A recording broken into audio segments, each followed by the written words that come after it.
There you go. Let me pull this one thing up and then I should be ready to roll. Let me get the sleepies out now. This is not good. Fuck. All right. Like I said, if you're ready to roll, I'm ready to roll. So I'll get it going.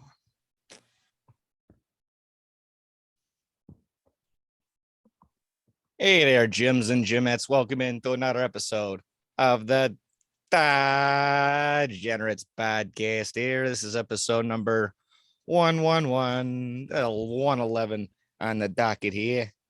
I am your host, co-host. Yes, co-host. That's how we do it here. Nick Johnston. And on the other side, we got everything here.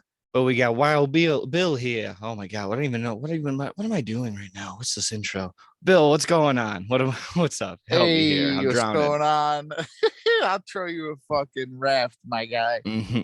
We're doing good. It's fucking Tuesday, day after the 4th of July. Still got all 10 fingers. Got both of my hands. We didn't pull a fucking Jason Pierre-Paul this weekend, thank God. Happy 4th of July, everybody. Hopefully fucking everybody enjoyed it safely. Fucking barbecued up some burgers, blew off some fireworks, drank some beer.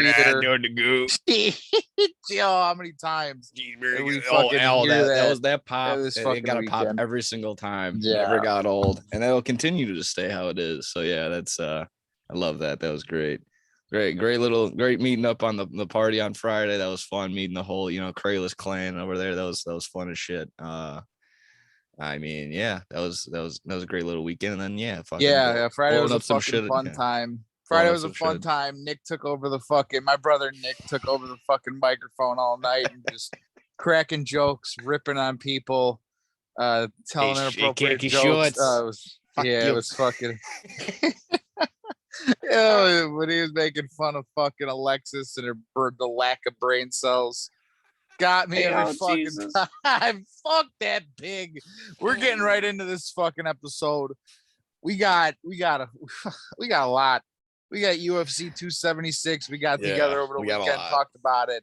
We got baseball. We got basketball off-season trades and free agent signings already. Big name we thought might come here to the Bulls. He ends up going over to the fucking Timberwolves. We'll talk about that.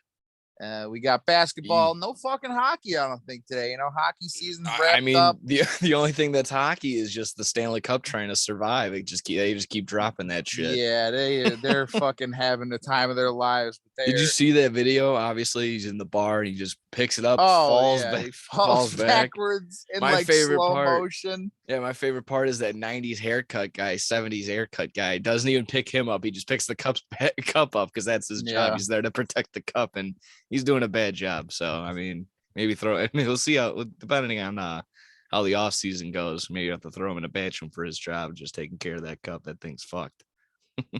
Now, I've heard before that, I don't know how true this is. I've heard that there's actually 2 Stanley Cups. One of them, I don't believe that. I really don't. I don't want to believe that because the Stanley Cup is such a coveted trophy and it's such a historical trophy. It's only one that, there's one of. Every other trophy they fucking make every year, give it to the teams, whatever. I heard before that there's 2 Stanley Cups that goes around, and one of them is the one that they give to the players. Everybody gets their day with the cup. They party with it. They take it to the parade. They drink out of it. They do all this crazy shit with it. And then the other one is the Stanley Cup for photo ops and the Stanley Cup that fans and the family of the teams get to meet and take a picture with. I hope that's not fucking true because I want, if I'm a fucking diehard Blackhawks fan or hockey fan, that sounds way too expensive to get 2 of them. And then they're all, you could easily tell because there's a bunch of them that are misspelled and shit like that. So, there's just one. That can easily be dispelled, but I get where that you can probably be. I'm gonna fucking Google it right now, but fuck it. Where you want to start off today? We got we got a lot to talk about. I think we start off with it was 4th of July, so we got to talk about exactly. Talk about the hot dog eating contest, Jim. Yeah, I look forward to that every fucking Thanksgiving. As much as I love the partying and the fireworks, the fucking Nathan's hot dog eating contest, Thanksgiving, Island, Thanksgiving, Thanksgiving, Fourth of July. You know what? Those are my two favorite holidays, so I got them mixed up. That's fine. Every 4th of July, I look forward to this fucking hot dog eating contest. It's the greatest 10 minutes in all of sports. And of course, the reigning, defending 14, now 15-time fucking champ, Joey Chestnut gets it down, sucking down 67 hot dogs in 10 minutes. Didn't get the record. Yeah, it's the lowest it's been in like the past 10 something contests or something. Yeah, well, yeah, he 67. I think the over under was 74 and a half at the beginning. And I was sort of thinking like, this is going to be his Jordan flu game. He has a fucked up ankle. He had some tendon problem. He's in a boot. He's on, he's on fucking crutches. I think he's going to come out and eat 80 hot dogs and then, definitely goes under. So glad I didn't bet on that. But the best part is if you saw the whole thing, you would have seen the guy with the Darth Vader mask with the Smiths. It looked like Mythfield. I had to look when I looked that up. I looked up Mythfield, but apparently it's like the Smithfield pork producer, Smithfield Farms or something. He's put up Smithfield Death Star, exposed the Smithfield Death Star. So because that little protester went up there and did that, a lot of sports books went ahead and just gave people they refunded their money back. They just counted it as a void. So like I said, yeah, our buddy Mike went ahead and he got the money back on that. He was very excited. So he went ahead and tried to put it on the Sox game, but of course the Sox disappointed and lost on the 4th. So it is what it is. But I mean, yeah, I don't know what all that was all about with that protest. That was pretty crazy. Yeah, honestly, pretty cool. Eating that many fucking hot dogs is impressive, but choking a motherfucker out and throwing him to the ground like Joey Chestnut did with a busted up foot, and then continuing to just smash hot dogs after that was very fucking impressive. So congratulations to him. Yeah. He now passes Rafael Nadal in overall championships for an athlete with 15. It's crazy. He has more championships than Bill Russell, who has 12 in the NBA. Yeah, I forgot. It's like Tiger Woods with however many major championships. Rafael Nadal has 14 of the major tennis championships. And Joey Chestnut now sits alone atop the sports championship charts with 15 hot dog eating. I think they call it the yellow mustard belt, the Nathan's mustard belt or whatever. Yeah. So 15-time champ now. And people could say what they want. It's fucking, it's disgusting dipping it all in the fucking water. And there's a science to it, man. Bread. It is. It definitely is, man. Like if people consider fucking darts and pool and bowling sports, then competitive eating is definitely a fucking sport. Yeah. And Joey Chestnut's the greatest of all time. Put him up there on on the fucking Mount Rushmore with I don't know with fucking Brady, Jordan, Joey Chestnut, and who would the 4th be? Maybe Usain Bolt, Michael Phelps. I don't know. Yeah, throw an Olympian up there. So definitely give those guys their fucking respect because absolutely. I was talking to my girlfriend about it, and we were texting while I was watching it, and she's like, they have that every year, right? And I was like, yeah. And she's like, I just think it's so crazy that average people can eat that many hot dogs. I'm like, you do realize this is their job. Like they train for this. Like they're professional eaters. She thought it was just random people that picked that compete in a hot county fair. Exactly. That's exactly what she thought. And I was like, babe, these are not normal people. Like they do this for a living. They travel the world and competitively eat. Yeah, I mean, if it was Joey Chestnut versus Dale down the street, it would be fucking four hot dogs to 70. Yeah, I'm a big fucking fat dude, and I love hot dogs, but I'd probably put down 5 or 6 in 10 minutes. I had 2 last night, and that was it. I was like, I had a bunch of fries and all the toppings with it, but I mean, I had 2, and I was like, ugh, that was. But I can't believe she thought it was like, oh, here we go. It's a fest. Who wants to compete in a hot dog eating competition? was like, no, babe, these are fucking professionals.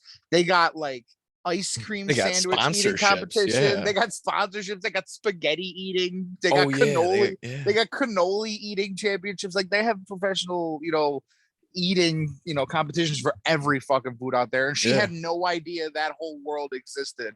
So when I said that, she was like, no fucking way. You're lying. I was like, no. They also do like oysters or something like that. Something yeah, crazy. Yeah. Someone had like the seafood. Someone had like 180. I think it was like 188 oysters in like 5 minutes or something like that. Yeah. That's ridiculous. It's fucking insane. Just slurping them down. Jesus. Slurp this. No, thank you. Oh, Jesus. I mean, yeah, that was, like I said, that was crazy, but I don't know. Yeah, even crazier. Just nice takedown. Like good form on the takedown. Like I said, yeah, nice. And I mean, he was hurt. He was injured, just slamming hot dogs.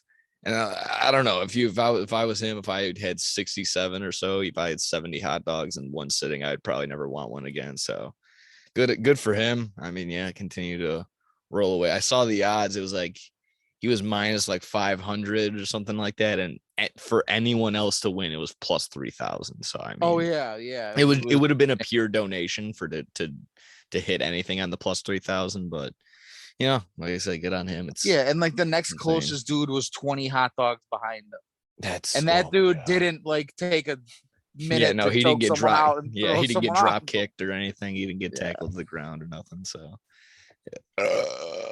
just trading burps there. There you go.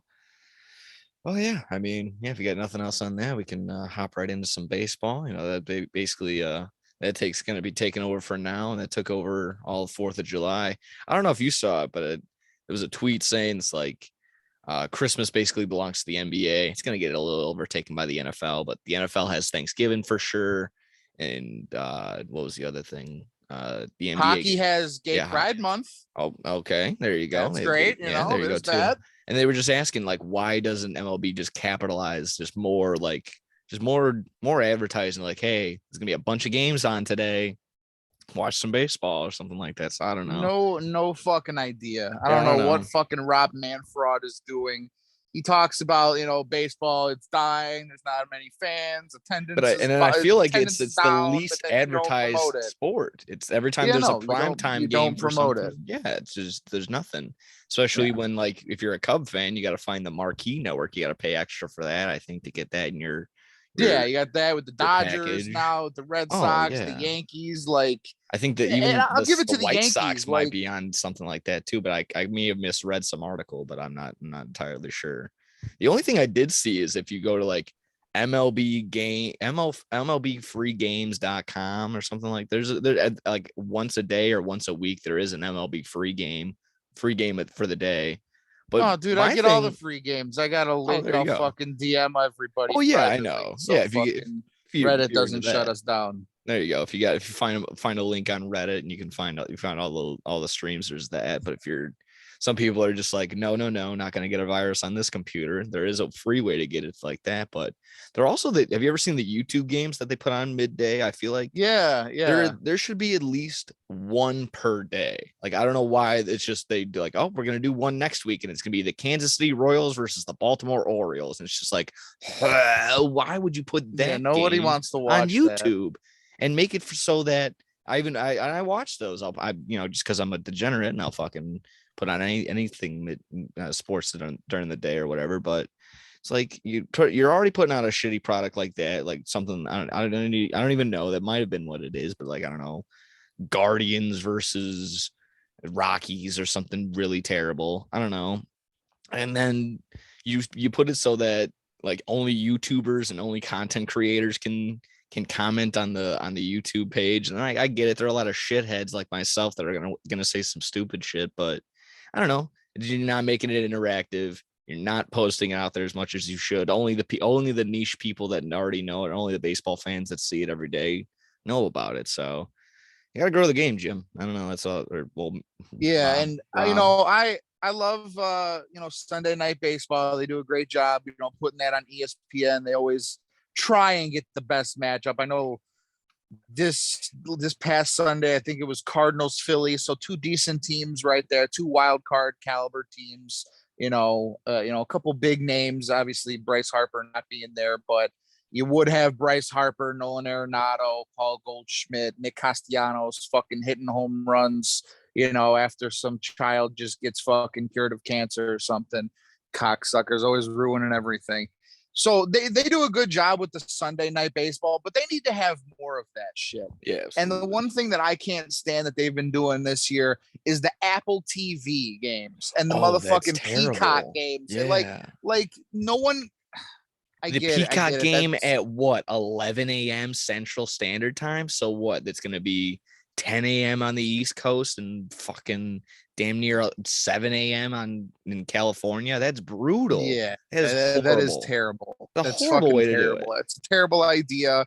You're forced. I mean, the only good thing that they have going for that is that they get Jason Benetti on the call with a former whoever's playing to the right and a former whoever was playing for the left. Like, you know what I'm saying? If it's I'll just keep saying the Orioles and the Royals or something like that. And it's got Cal Ripken Jr. and then they got fucking Benetti and then they got George Brett on his right. Like that's a good way to get a broadcast booth going every single time. But other than that, it's a brutal start time and usually not the best teams. I mean, I don't know.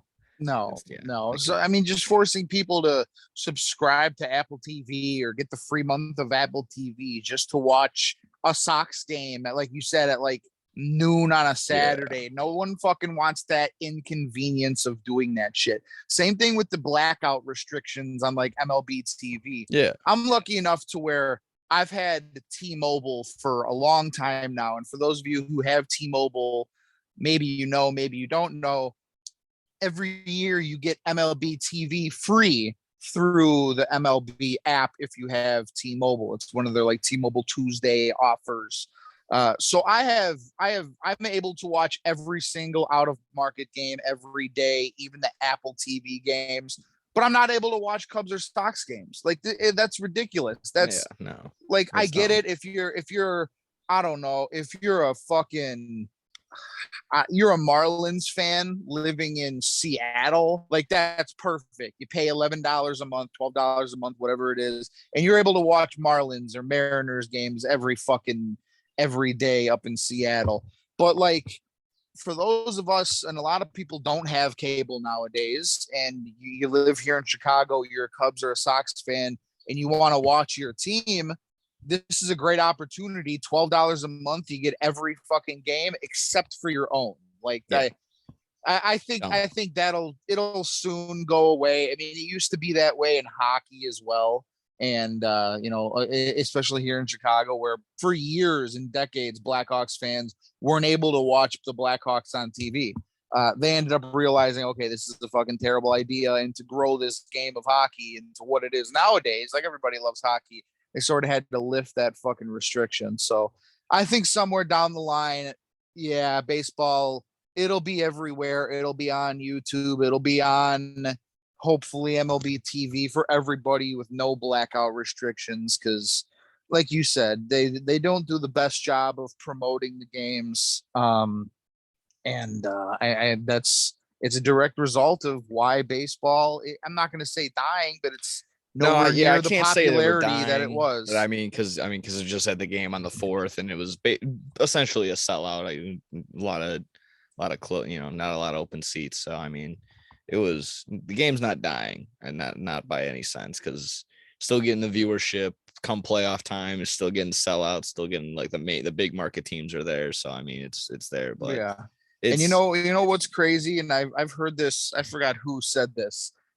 You can take LeBron James, and that man can walk into any building, any restaurant, any bar, anywhere in the fucking United States, maybe even the world, and people will know who that man is. Yeah, Mike Trout can walk into a Chili's right now, and I don't think there will be people there. There will be fucking places who have no fucking idea who Mike Trout is. Oh, yeah. Aaron Judge, he can walk into places and people will not know who Aaron Judge is.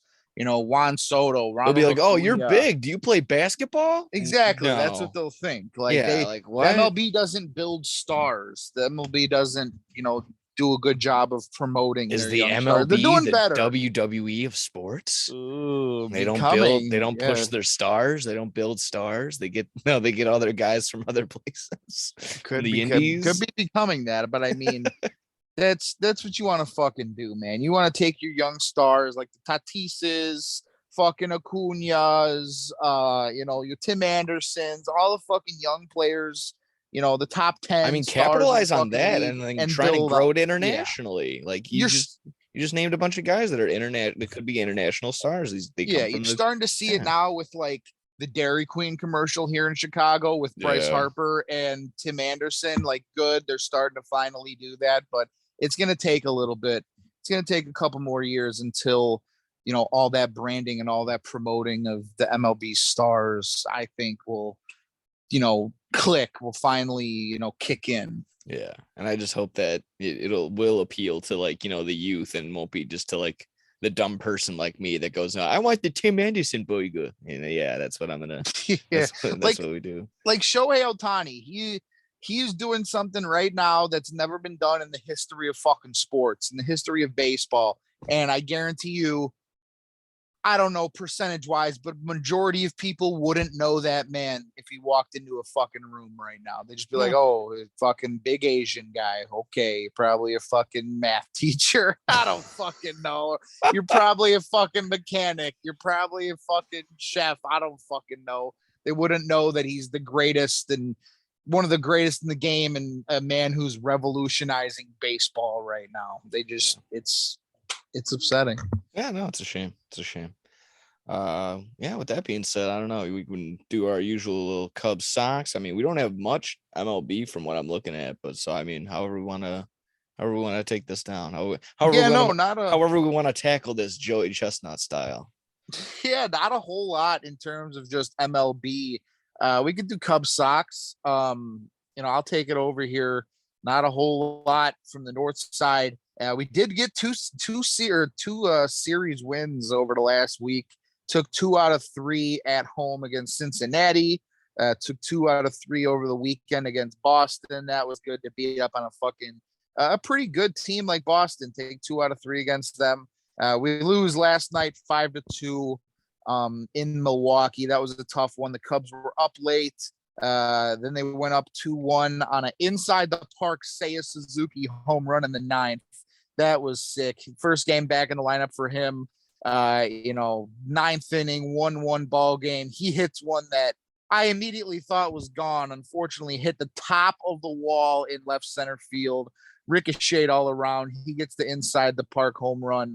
And then the Cubs bullpen does what they do best, and they blew the game, lost that one 5-4. Just a couple notes that I had. One, having Seiya Suzuki back in the lineup. It's good to see him play, good to see him healthy. He was out for a while with, I thought it was a wrist injury because I know he got hurt sliding into second base. He actually had a sprained ring finger on his throwing hand, and he was out for like 3 weeks with a sprained finger. So I was like, that just seemed like a long time for a sprained finger. I don't know, but he's back. He's 100%. He played great yesterday. Shout out to our boy Richie Chicago from Shoot Your Shot Sports. Before the game, put in a bet for Seiya to hit a home run at plus 380, and that one hit. So it hit the hard way. Yeah, with the inside. I just looked at it. It said 399 to straightaway center. I'm sure that they're fucking their straightaway center is probably 400 or more. So so nice. Shout out Richie, hit it there. Seiya's back. Good to see him in the lineup every day. Cubs also called up their top prospect, or their 16th ranked prospect in the system. Nelson Velasquez hit his first home run yesterday on the 4th of July. That was the first run of the game for the Cubs, a solo shot. 36 at bats. He's batting 290. His on base is in the 800s. And he's playing good defense in left field. So he's 16th in the, like I said, 16th prospect in the Cubs farm system right now. So hopefully he can pan out. I mean, I feel confident saying that we've hit it with Christopher Morel. That guy's been playing great. Stock up on his cards. Yeah. Shout out Kyle. Bought like fucking 200 of them. Nico Horner, he's been playing great. Saya's back, and now we got Nelson Velasquez. Like we said, all the way back in the leadoff. Just looking for these young guys, these young prospects to produce this season. Not expecting a whole lot.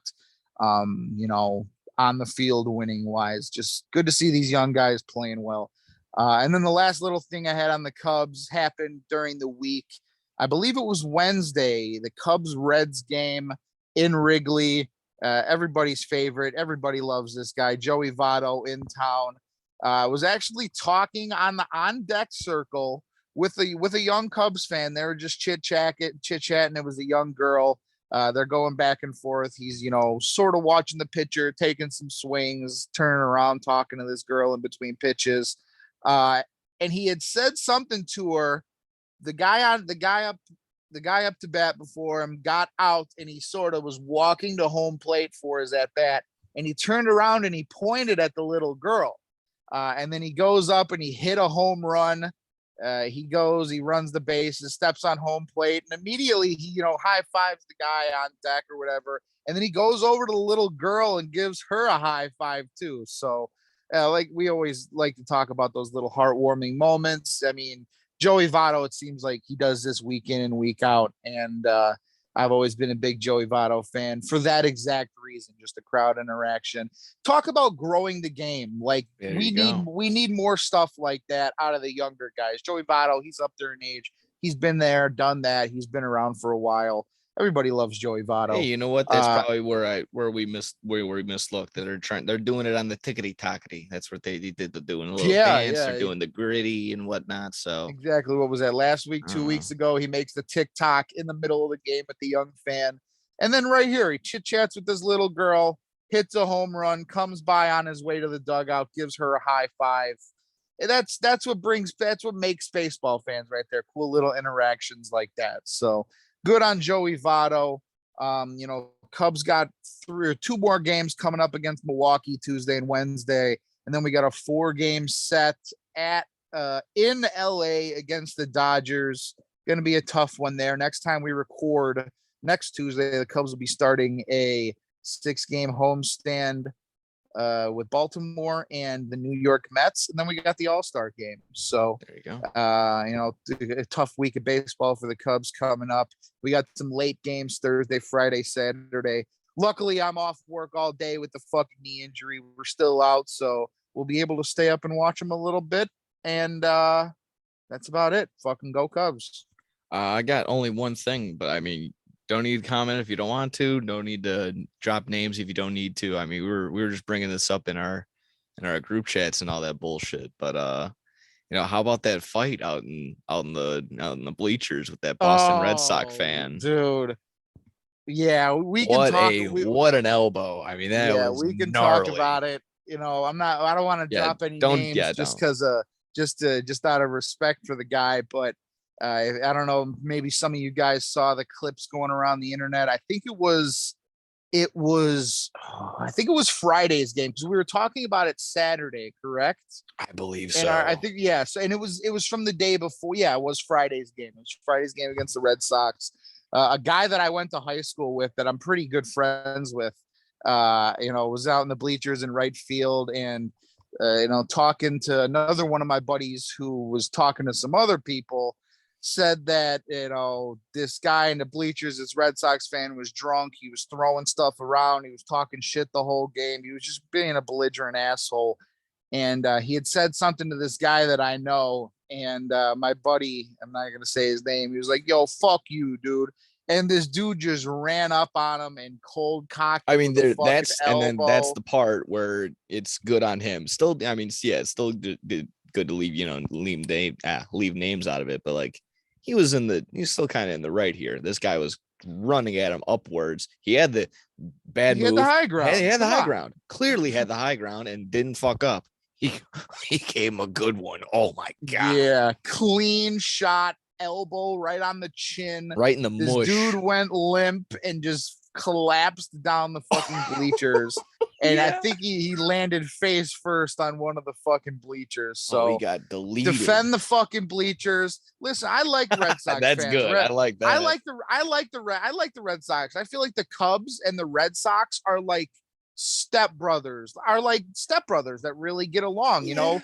They always have that connection because they always like, oh, what's better, Fenway or Wrigley? Exactly. They're built around the same time. Parks. They're both shitholes, but we got the two oldest parks. We both sucked for damn near a century and then won a World Series. And Theo Epstein is both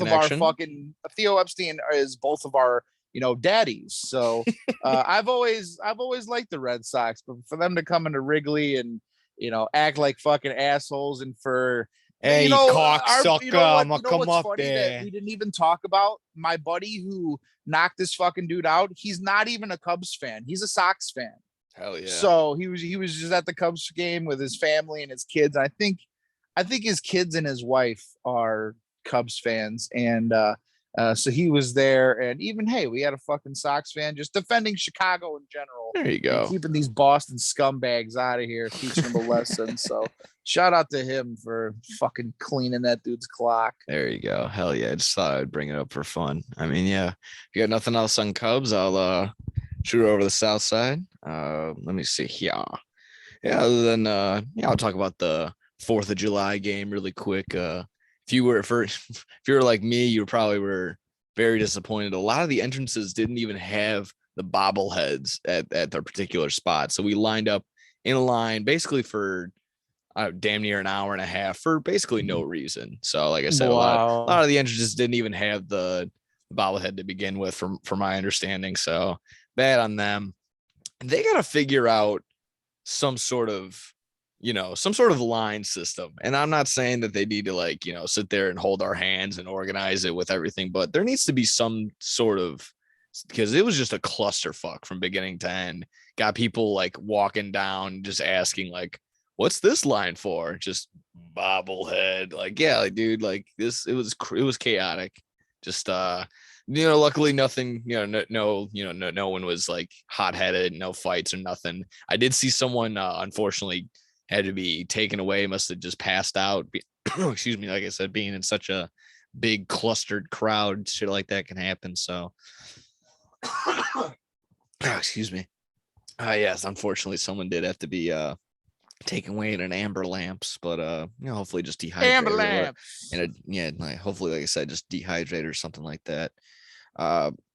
Onward to the actual, Sox performance and whatever. Just since we last spoke, Sox beat the absolute dog shit out of the Angels that one day, 11-4 on one of those tungsten arm O'Doyle type games for Shohei Ohtani. I don't know if you've seen that. I don't know if you've seen that tweet. It was going on a year ago now. I forgot whatever profile, but if you look up on Twitter, tungsten arm O'Doyle, you'll be able to find the tweet. Something along the lines of, every time I see Angels highlights, I see Trout hits 3 home runs and raises his batting average to 528.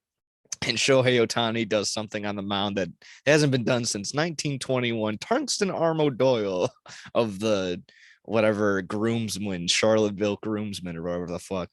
So, and then the Angels end up losing 8-3 to the fucking Tigers or something like that.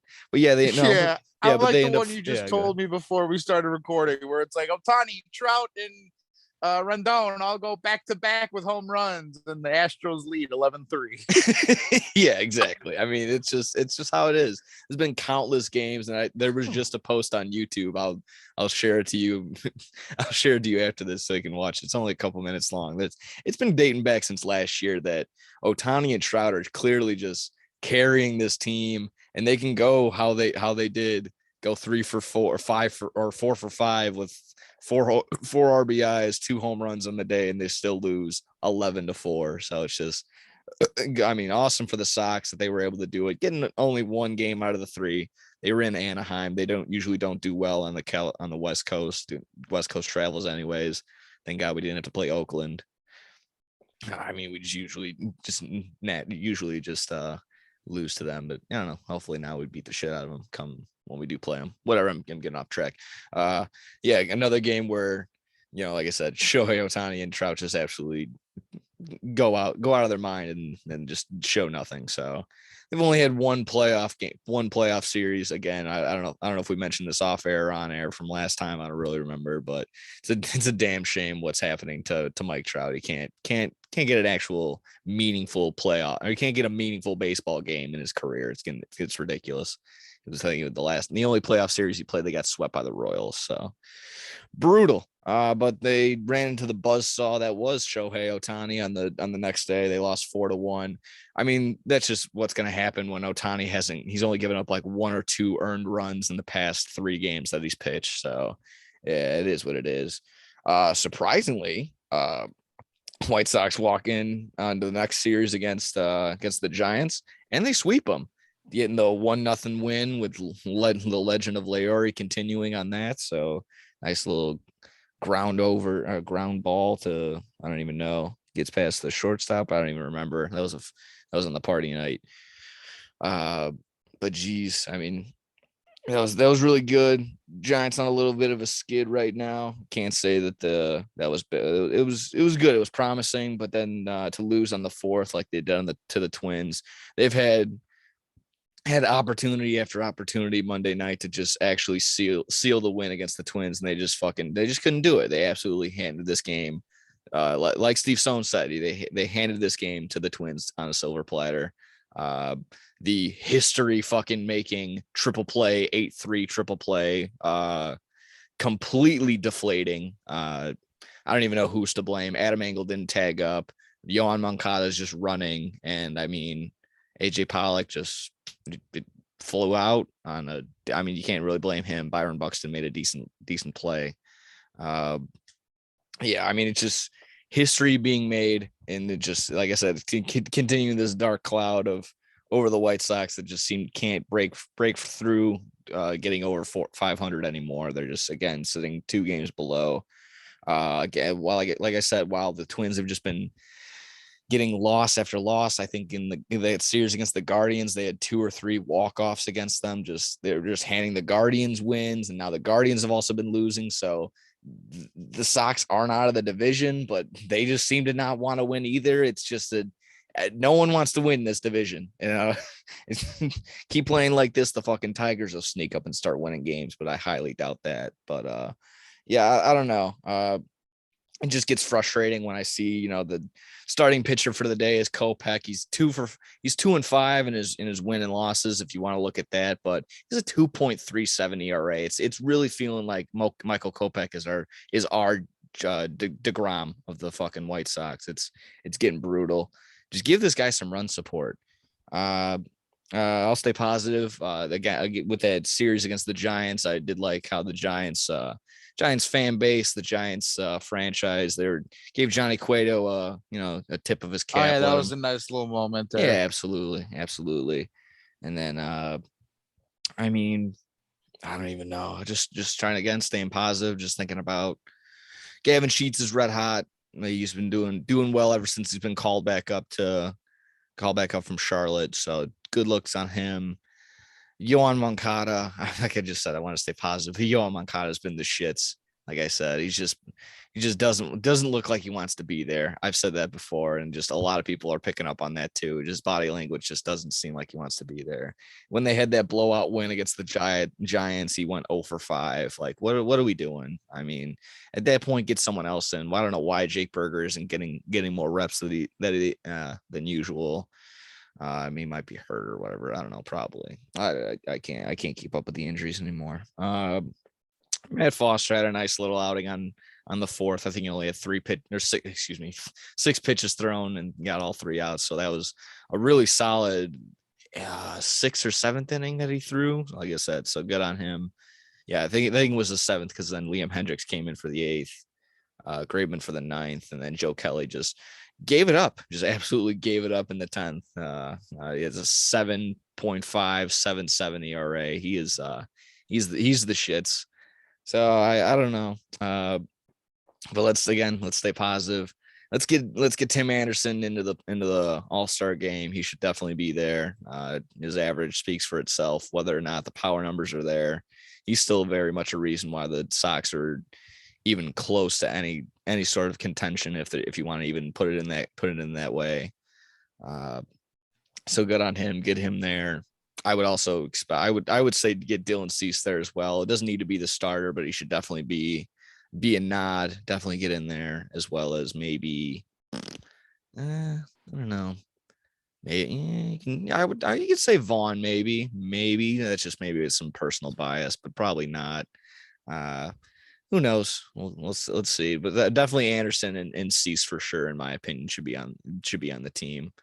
Other than that, they had, unfortunately, if anyone's keeping up with the news around the Chicago area, and just, I mean, it's a suburb, but the Highland Park shooting, thank God they actually fucking got this lunatic. But a lot of people are upset with the fact that they canceled fireworks. Some are even just but on the opposite end, some of you are on the opposite side of the fucking end. People are just upset that they didn't cancel the game in general. So I guess meeting in the middle, still having the game, not having the post game fireworks. Get over it. I mean, it's as simple as that. You just don't whine and cry about not seeing fireworks when, if you just went outside in the parking lot, every which way was a fireworks display. So take 2 seconds. You could have just stood there in the parking lot and watched your friendly neighbors pop some off. So don't cry when, people had real problems. I'm pretty sure 6 people died. Probably a couple children got shot. So fucking just think for 2 fucking seconds before you say something stupid. That's all I got to say on that. I'm not going to, again, won't name names. There's in my White Sox little pride and passion page, someone wanted to be funny. There's buzzwords and there's inside jokes on that page. They're like, oh, is there still going to be concession obsession during this moment of silence? And you know what? I took the liberty of commenting on that post. The guy went ahead and he took it down and apologized later, but he's like, I'm glad that kids getting shot inspired such a funny joke for you, dude. So stay classy. Like I said, he took it down. He apologized, trying to just hammer home the fact that, oh, the White Sox are just, they're going to do anything for money. The rain, sleet, or snow, you're going to get a game. Yeah, dude. It's just the world works. So just, I don't know. You got to just, like I said, I can't believe that some people just saw that and just immediately like, damn, I got a funny joke for this group chat. Like, Jesus Christ, is there no fucking no sense anymore? There's no heart anymore. Just fuck Jesus. I don't know. People will take any fucking moment, any opportunity they can to go viral, viral. Even within this small group. Yeah. Like, I mean, small, there's like 25, I don't know how many people off the top of my head, a couple thousand, but just like, still, what are you doing? Think with your fucking head for 2 seconds. Other than that, like I said, just good on them. Good on the White Sox for just having a moment of silence. Keeping in mind, just being safe / just being respectful in some sort of way. So still got to play the game because schedules, I don't know, there's inside shit, whatever. Like I said, glad that they fucking caught this lunatic, whatever. Whatever, can't keep happening. Yeah, the White Sox game was not the only people who canceled fireworks last night. There were dozens and dozens of towns around here that put on their own fireworks shows that also canceled them. So yeah, it wasn't just the White Sox. Yeah, no, I mean, yeah exactly. Just to put it in that perspective as well. Just a lot of people did this, but I mean, like I said, if you make that your vacation or you make that your big event, and I understand that it could be detrimental, but you can also just like, hey, let's take 2 seconds. You can go up. I used to do this all the time. You go to like a big parking lot. You go up to the top floor of it, and all you can do is just watch as this city just lights off a bunch of fireworks. It's all you got to do. It's as simple as that. I remember last year on 4th of July, a buddy of mine, Pookie, and we went to a bar down in the city, and we were just hanging out, drinking, just us two. and it was like they had a little rooftop area. We just walked up there and watched fireworks all night in every direction. So that's always an option. So yeah, silly things to complain about. You know, I complain about a lot of silly things just on the White Sox in general, but when there's real fucking problems, just you know, open your eyes and shut your fucking mouth sometimes. That's just all you got to do. It's as simple as that. If you don't know, then that's just how it is. That's me, and that's how I was feeling about this. But like I said, White Sox still got to figure it out. I'll keep saying that. Glad to see Liam Hendricks back. Fire Tony La Russa. Go White Sox. I'll leave it with that. Yeah, we're gonna see him at the fucking retirement home with his pudding. In a couple of days. Yeah, exactly. I can't. It's Judge Judy. That was hilarious. You like that one? Yeah, I'm glad. I don't know. I saw that and just immediately thought about it. You always see the Concord Place when you're on the highway, and that's how you know you're home. That's how it is. Yeah. Let me see. We went, I did our little White Sox Cubs. We had a couple more, just basically two more things on MLB. I don't know if you want to do, I think the lighter thing, maybe a little interaction, and then the other story was on Freddie Freeman. So what do we want to dive into? We could talk on Mr. Manfred and him wanting to expand the league a little bit, potentially getting some new cities in the mix, because I'm all down for it. I mean, I love the idea. The more teams, the merrier. It's worked in the NHL.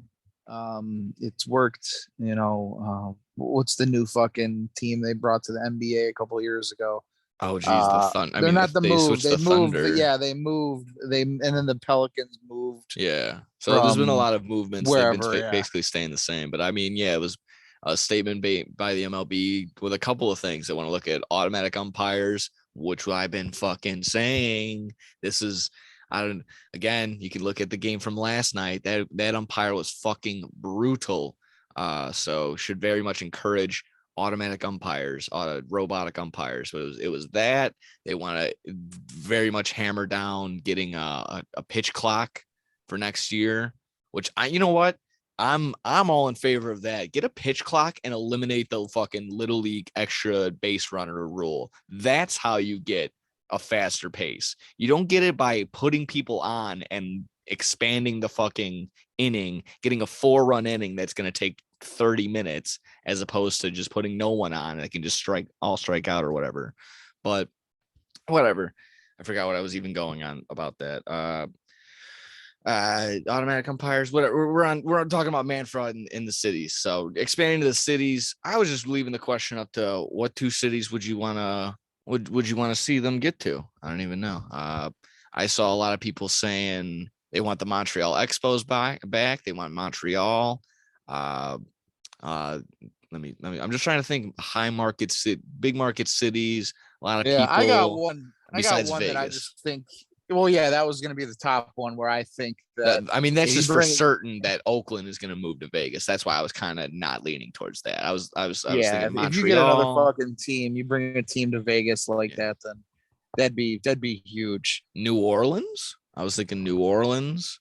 I do like. I'm thinking. I like this. I like the South. I like New Orleans, Oakland, or not Oakland, Oklahoma City, maybe. Mm-hmm. Like there are so many, and maybe even another like Atlanta, maybe not even Atlanta, just the Georgia.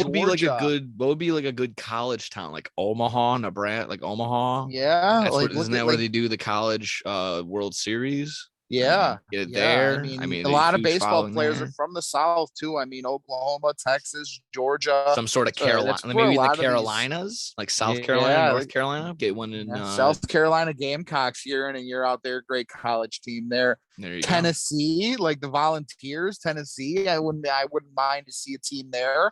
I'm pretty sure. Yeah, I mean, if these smaller markets that still have huge fan bases I think they can thrive, and I think encourages more visitation there. Like even like a big city that's like, Tennessee has Nashville, and there's a couple other cities in there. Yeah, that's what I was gonna say. Nashville, I think, would be a great spot for a baseball team. You fucking build a brand new stadium, put a sports book in there, put a couple fun bars and restaurants in and around the stadium. I mean, let's be honest. Every fucking baseball game you go to, 40-50% of the people there aren't even watching the damn game. They're there with their kids on their phones, eating funnel cake, taking their kids to the fun zone or whatever the fuck it is. Like just in a town like Nashville, which I've never been, but everybody says it's, the new Las Vegas. Maybe you have a fucking baseball stadium with a, maybe after the games you get some local live artists playing, or outside you sort of build a little stage. You got some pregame music, live music playing. Bars, restaurants, obviously some sports books. If they're able to sell out hockey games, I'm pretty sure they'll be able to get a good following on their baseball. So I like Nashville. I think Nashville, other than Vegas, Nashville would be probably my top spot. Yeah. Nashville or like Oklahoma City. Yeah, that would be pretty decent.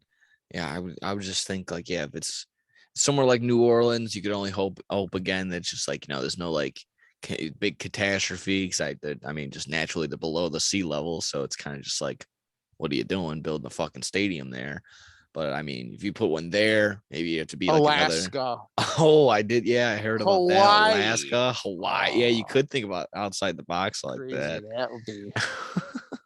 I'd feel bad for their fucking that team traveling. Oh yeah, absolutely. You got to do a West Coast trip that includes like a Honolulu. At that point, you would have to do, just for like making money or making sense on that, you would have to do like a 4 or 5 game series every time you travel. Or hey, how about, listen, I got a fucking great idea. We all know some of the fucking, the best in the, the best young fucking players in the game are from like the Dominican Republic and Puerto Rico. Why don't we fucking make a Puerto Rican baseball team?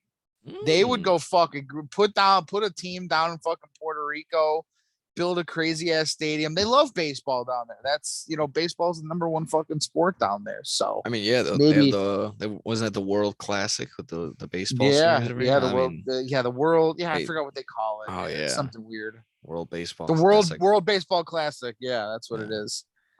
I mean, yeah, they got a huge following there. I mean, yeah, just constantly picking all their best players and putting them over here. But yeah, I know. Like, I mean, yeah, if I'm really putting it down to 2, like I said, I for whatever reason, New Orleans stuck out to me immediately, and then I wanted to go, like I said, if I'm gonna maybe or like I said, just another like big college following, like the Carolinas, go to North Carolina, or you can go like Omaha or something like that. So I don't know. That's just what I thought was pretty interesting and of that little statement. And then last little story we got, MLB wise. I don't know if you saw, Freddie Freeman went ahead and fired his agent after discovering that they had a final offer from the Atlanta Braves that was not brought to his attention.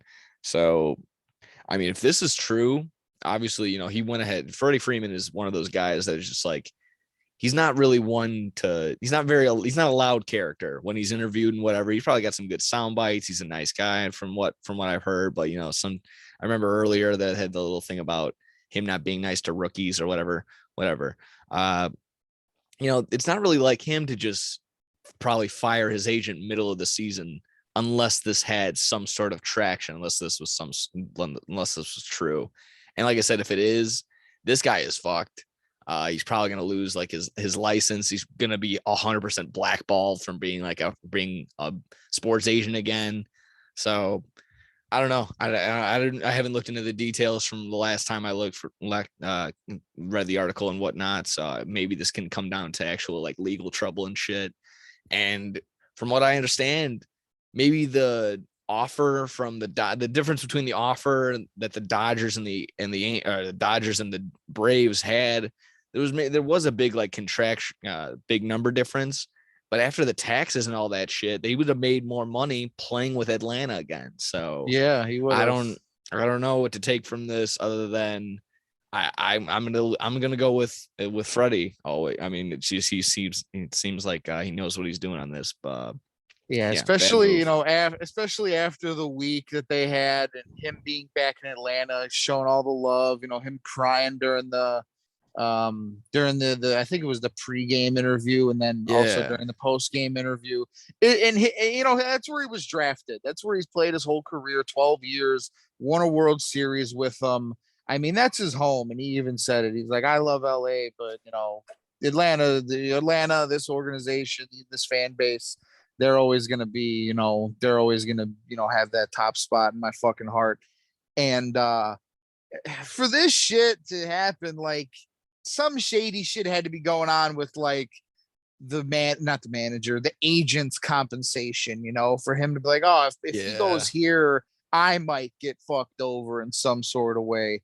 Cause why would you not want a guy like Freddie Freeman to stay in Atlanta? I mean, that's where he's been. That's where it makes no sense. With the label, I guess, just being the label of, I guess, you can't even say it's a small market. It's just like not brought up as much. Like they win all the time. They've won their division a fuck ton in the past 2 decades. I mean, it's kind of ridiculous.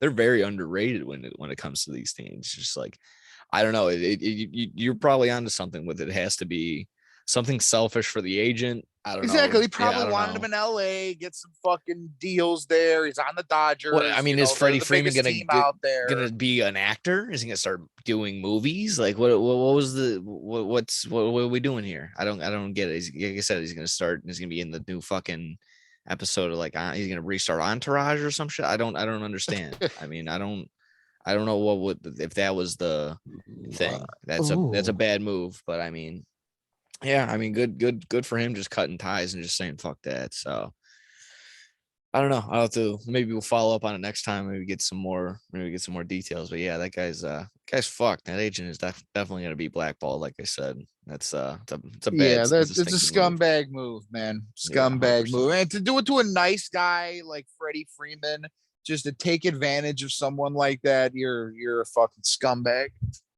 Yeah, absolutely.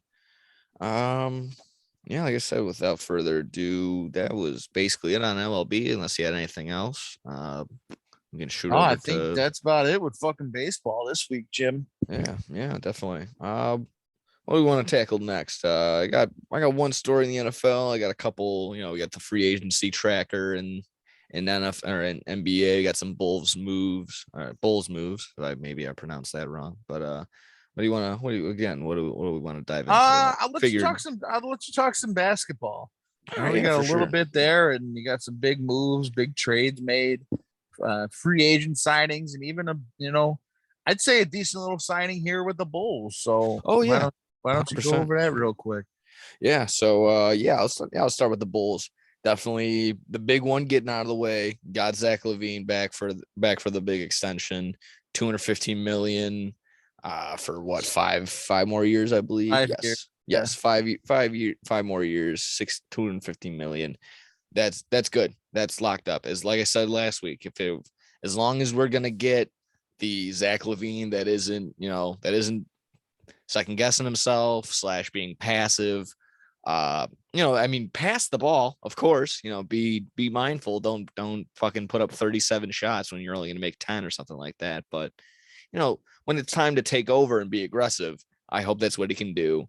I hope that he's been recovering over this offseason. It's that seemed to be a lot of lingering injuries, a lot of injuries that they just probably didn't make public just for whatever reason. And a bunch of teams do that. This isn't just the Bulls. So like I said, that's good. And I love Zach LaVine. Like he's a very good player. I mean, this is nothing new. I mean, he's not a shithead. He's not a distraction. He's not a Kyrie Irving, like when it comes to, personality and just he's not doing the little sage on the court. He's not, like I said, he's not a big character. He can be a hard hat lunch pail type guy. And he's got his head on his shoulders. So good on them. Following up with more, rating these other two the actual free agency signings. Andre Drummond and Gorgon Dragic going to be added to the team. I love me some Andre Drummond. This is perfect. I mean, thinking about last year off the top of my head, I only got maybe 22 minutes played coming off the bench for the Brooklyn Nets, but he was averaging essentially a double-double with 11 points, almost 12, and 10 rebounds. So that's good in just 22 minutes played. I'm pretty sure our boy Vucevic was playing about just north of about 30 minutes, and he was averaging only 17 points and around the same amount of rebounds, maybe a little bit more. So I don't know. It's a lot of debate and what we've been talking about in our little group chats. I feel like we can start Andre Drummond, get him at the center, move Vucevic to the 4 because he's not going to play defense. He just wants to do offense. That's fine. So now we got Andre Drummond there to pick up the slack. And he's going to do exactly what it is. He's going to get his own on the offensive rebounds. He'll put those right back up. And he's going to defend. He's going to block shots. He's going to be a very dominant force in the paint if we give him the time to do so. So as long as that's what we do, like I said, we move Drummond to the 5, Vucevic to the 4, DeRozan and Levine starting 2-3. And then, I would, you can get Io in there. You can get Gorgon Dragic in there at the 1, probably, hopefully Io to start the season. If he starts lacking, get Dragic in there. As soon as Dragic is, doesn't live up to the expectation, it's just, it's some sort of what would be the move? An encouragement for Io to step up and get better. Hopefully that's just, the psychological thing you would do middle of the season to get him to perk up. Like I said, either one interchangeable, getting Io or Dragic to start. That's fine. That's a nice starting 5. Just going to maybe clean up a little bit on the bench because we're very guard heavy right now. With our draft pick, with Caruso, Lonzo Ball. I mean, Caruso's been a little injury prone. Lonzo might not even play this year. That's why I feel like a lot of people have been saying we got Gorgon Dragic to begin with, was because just not looking good for Lonzo. I don't know. Let me see. Kobe White needs to be traded. And like I said, we just got this newly acquired. I'm gonna butcher his name probably again. I can't even find it. Whatever. I can't find his name. Terry. Either way, side note on that, our first round pick and Patrick Williams got a little heated, argument at practice. So I don't know. Good that these young guys are getting competitive and getting a little active. Sorry, it wasn't during practice. It was during summer league practice, maybe the summer league game or something like that. I'm just glad that so we did draft a guy and he wants to play. He wants to make the team. He wants to make a difference right away. So Kobe White certainly wasn't going to do that. So like I said, hopefully he's gone. Unfortunately, might probably see Caruso and or Lonzo Ball on the way out as well. It's just making sense. Just more on the Bulls. Gorgon Dragic. He's not gonna. He's probably a little washed and whatever, but it's not like he's not the game changer. The only thing I don't like is he's gonna wear number 1 now. I don't know if you saw that. I did in my mind. That's Derrick Rose's number. Whether or not you were gonna retire it, that's just. I don't know. That's just something that it shouldn't have been done. He should have been his go with his number 2. He can't. I don't know. I don't think 7 is available. I think they retired 7 for Bob Love or something like that. But either way, just oh no, they still have 7. What am I talking about? I can't remember. 4 is the number 4 they retired. I think that was enough on the Bulls, if I'm not mistaken. Yeah, you can make me look at some other free agency moves, but the other big news was Miles Bridges was arrested. I don't know, maybe you can bring up that on something. I should have had that ready, but whatever. Yeah, Miles Bridges is basically cooked. I don't remember even what team he plays for. Whatever, he's done. He's on the outs. Let's take a look, see at the free agency tracker. I'm just looking at the CBS one, the top 50 that they're looking at, because I looked at the NBA. Looks like you fucking beat up his wife, Jim. Oh yeah. I was feeling like it was domestic abuse, domestic battery. Oh, that's right. I don't know if you saw on the Twitter. Now that you say that. There's some pictures talking about. Yeah, dude. She put up some pictures. Her wrist, her face, her legs. Buddy beat the shit out of her. It's as clear as day. Has there been more of a closed shut case?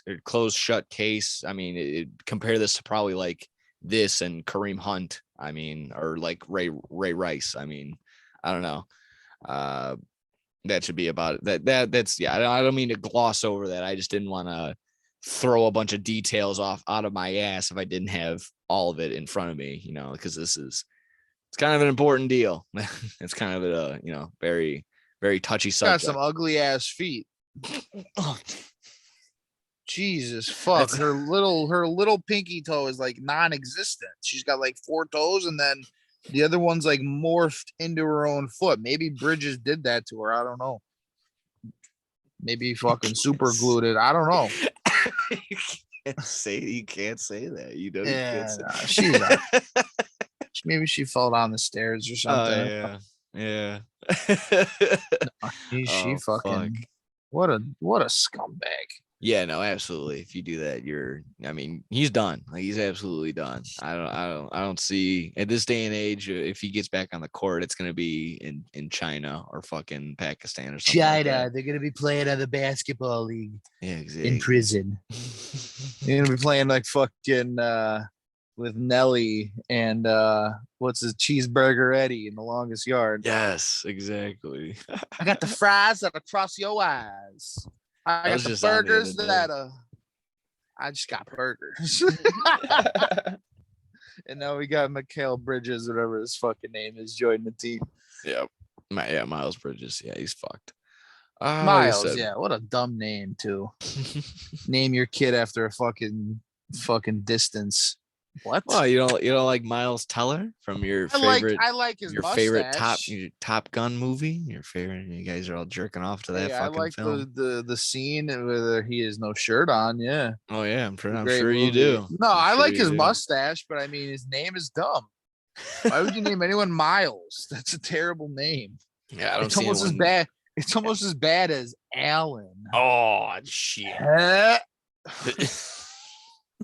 Yeah, I know. I was gonna follow up that with a shitty joke before you said that. I was gonna say, I don't see anyone with the name Kilometers or anything like that running around. Right? Yeah. Whatever. Parsec. Yeah, finally getting to this free agency tracker. Let's see the top 50. Yeah, Levine back. Bradley Beal's back with Washington. Nothing really yet on Harden going back to the 76ers. DeAndre Ayton still hasn't really been offered anything. Jalen, but like we were kind of alluding to last week, Jalen Brunson officially signed with the Knicks. He got a 4-year deal, $104 million. Good luck. That's all I got to say. I mean, I don't know that's going to be how the Knicks get out of this. Go for it, dude. They went ahead and signed one of their other guys, one of their other hard hat lunch pail guys. Maybe that comes up later on. Yeah, there we go. Mitchell Robinson. I mean, they kind of make that's a good move. He's young. He's 24. 4-year, $60 million extension for him. Other than that, I still see Colin Sexton. He's a pretty good young shooting guard. I mean, the Bulls don't need any more guards right now, but that's good. Yeah, I'm seeing Miles Bridges 24 on unsigned on this free agency tracker. I'm gonna probably continue to see unsigned next to his name for the remainder of this session. Bobby Portis went ahead and re-signed with Milwaukee. Good for them. Other than that, Jusuf Nurkic stays. Nikola Jokic, he's gonna stay. He becomes the largest paid in NBA history. I don't even know off the top of my head. PJ Tucker, Jesus Christ, I don't even know, 37 years old, going from Miami to 76ers. Mo Bamba Stan. Nothing too crazy. From what I know, the Boston Celtics absolutely fleeced the Indiana Pacers for getting Malcolm Brogdon for basically, I don't know, a bucket of balls and an air pump. Nicholas Batum is another fucking name, and he's just staying with the Clippers. Who cares? Let me see. Anything else? Yeah, John Wall, he opted out, like we said. He officially 2-year deal with the Clippers, $13 million. We'll see what that does. Maybe that gets over the hump. Maybe you see him in the Western Conference Finals if you have a healthy Paul George / Kawhi Leonard. So we'll see them with that. Otto Porter Jr. I didn't see this one. Just getting a 2-year deal with the Raptors. I guess no loyalty after winning another championship with Golden State. I don't know why you wouldn't want to, but DiVincenzo slides right in, going from Sacramento to Golden State. Rest of the way, JaVale McGee, fuck him, who cares? Wesley Matthews, meh, mid. Ricky Rubio, Pacers. That's just me. I like me some Ricky Rubio, going from the Pacers to Cleveland again. I feel like he was in Cleveland before. Yeah, there we go. Andre Drummond, the Bulls. Derek Jones Jr. re-signs with the Bulls. AJ, you got AJ. You're gonna have to give him back his fake jewelry, and just exposing AJ. Yeah, fucking yeah. And Gordy, no, we're keeping that shit. We're keeping absolutely. it. Fuck that, dude. You don't deserve it back. And let's see. I leave it with Serge Ibaka re-signing with the Milwaukee Bucks. So all in all, I mean, we're still looking to see where Kevin Durant falls. The Bulls have been officially named the third favorite to get him, but that's behind Miami and the Phoenix Suns, two teams that are, you know, way better in a much better suit to be in contention than the Bulls are as of right now. But Kevin Durant stepped right into where the Bulls are. It makes it a hell of a lot better of a team. So I would no matter where he goes, you're gonna have to give up a ton to get that guy. Yeah, without a doubt. I mean, I don't know if you saw the apparently the Golden State Warriors offered him Wiseman, at Wiggins, they had two other players and a couple other picks, and that was just the report, and apparently there was nothing. I feel like Golden State is giving up way more than they should, but I mean, like I said, that doesn't even fall through. It might not even be true. So still watching where he goes, still watching where James Harden goes, I believe. And I think Kyrie Irving might be back in Brooklyn. Good for him. It's, I guess the crazy ride there continues. Brooklyn can't figure it out. I don't think there was any other big moves. Let me try and look again. Oh, the trade, DeJounte Murray from the Spurs to Atlanta. That's gonna be a very solid backcourt with him and Trae Young. Again, kind of getting Spurs kind of getting cooked. They get some first round picks out of it, but getting Danilo Gallinari is probably, I don't know. He's just your sixth man. He's going to be mid-30s. Hasn't really done anything special. He's just kind of a glue guy. That's kind of it for them. So good for Atlanta. And then I don't know. Good for that. Good for them. Decent little free agency. Nothing too crazy. We'll keep it updated. That's about it. On the basketball cool. It's a little baseball. I'm watching the Mariners Padres got a nerfy in this game. Julio Rodriguez, the fastest player to get 15 home runs, 15 doubles, and 20 stolen bases. The youngest player to do that in his career since Barry Bonds. Oh shit! Nice. What fucking company to be in there? Yeah. I mean, did those nerfies start, by the way? Did those games start? First one just did first pitch underway in fucking San Diego. Damn it. Mike Clevenger pumps it in, strike one. I was going to take that. Yeah, first game just started. Second one's not until later. Okay, yeah, I see it. 5:40 start for us. Yeah, damn it. Yeah, I wanted to take that, Marin. Yeah, because Gilbert's having a nice little fucking season. And Clevenger, he's hit or miss, but I mean, he's usually pretty decent against not a struggling Mariners team. Against the Mariners. He does good against righty lineups too. Yeah, there you go. They're very heavy righty right now, so yeah, that makes sense. Let me see. Next on the docket, we got just the one little story I had on the NFL. You can get a reaction. I kind of mentioned it off air right before we started, but to those who don't know, it was tweeted out by Chris Nowinski. He's a doctor, but he used to be a WWE superstar. That was basically his gimmick. He was a heel. It's like I know this because I'm a doctor, and he would, like I said, he would pull that bullshit.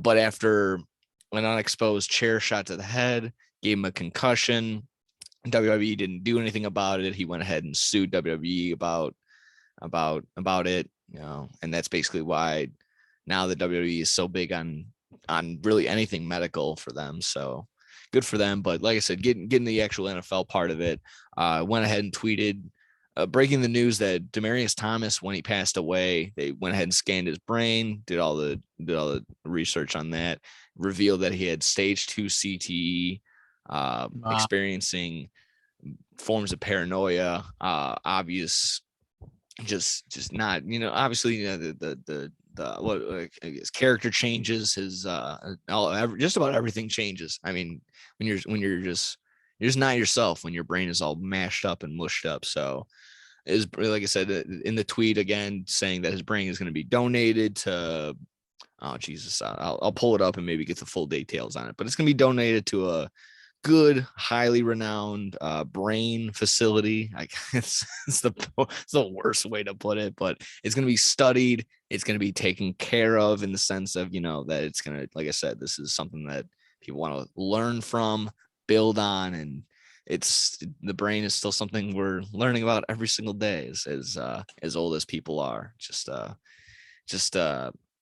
I said, strange to see, very, and then that, like I said, just brings it back to his death a while back. That just came out of nowhere when it was broken. So just yeah, I don't know if you had anything on that. I'll try and pull up the tweet while you're talking about it. Yeah, that shit's sad, man. Especially, for a guy like Demaryius Thomas, he's a great player in his own right, but I remember watching the dude play, and he wasn't one of those guys who was always getting fucking smashed, not coming over the middle, getting his head ripped off. I mean, there's little guys, slot receivers like that who are like that.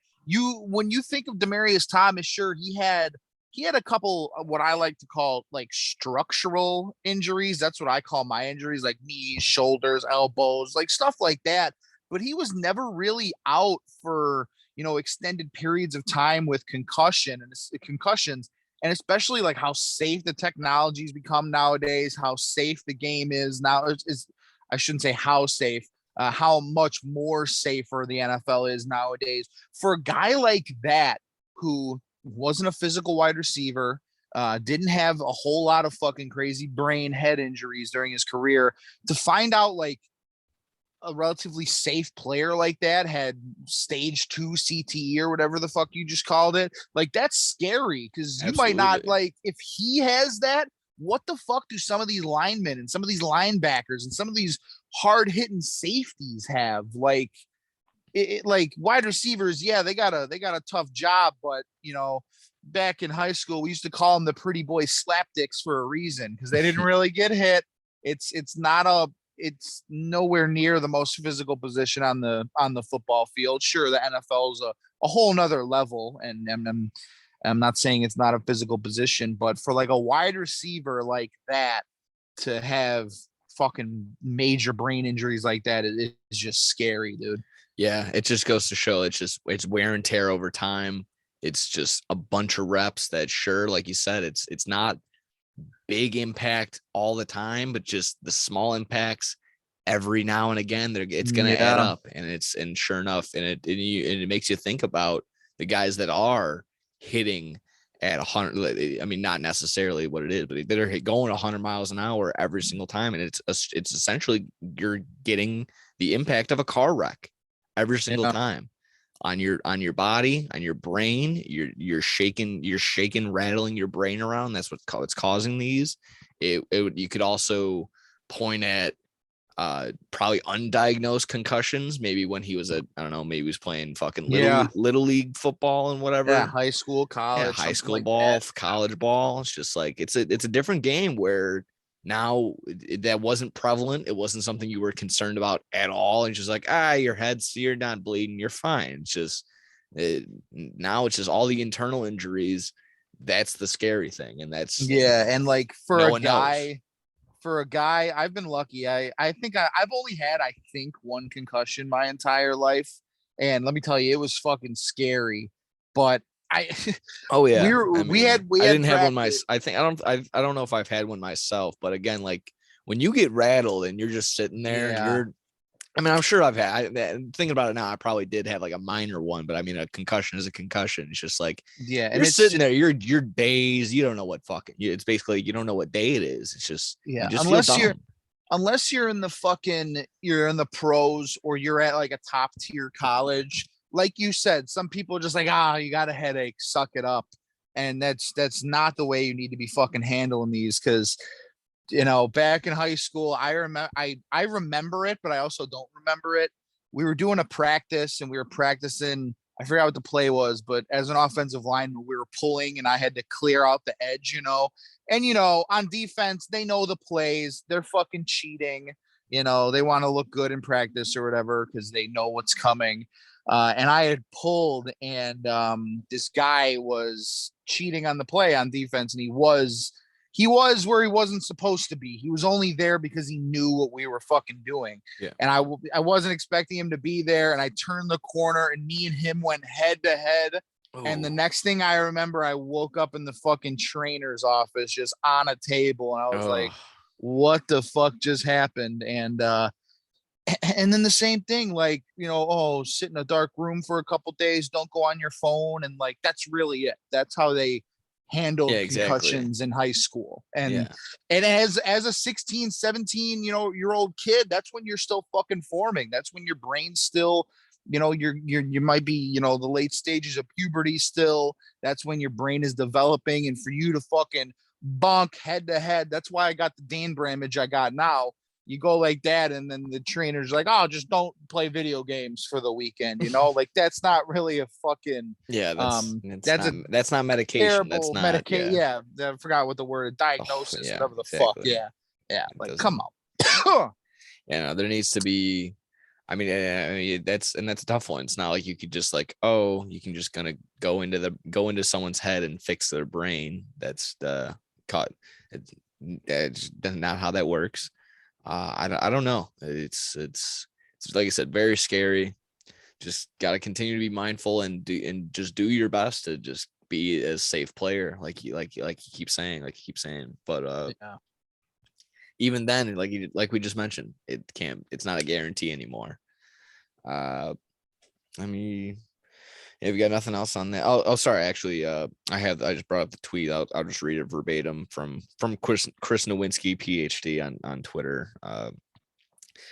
Beloved NFL wide receiver Demaryius Thomas had stage 2 CTE when he died at 33.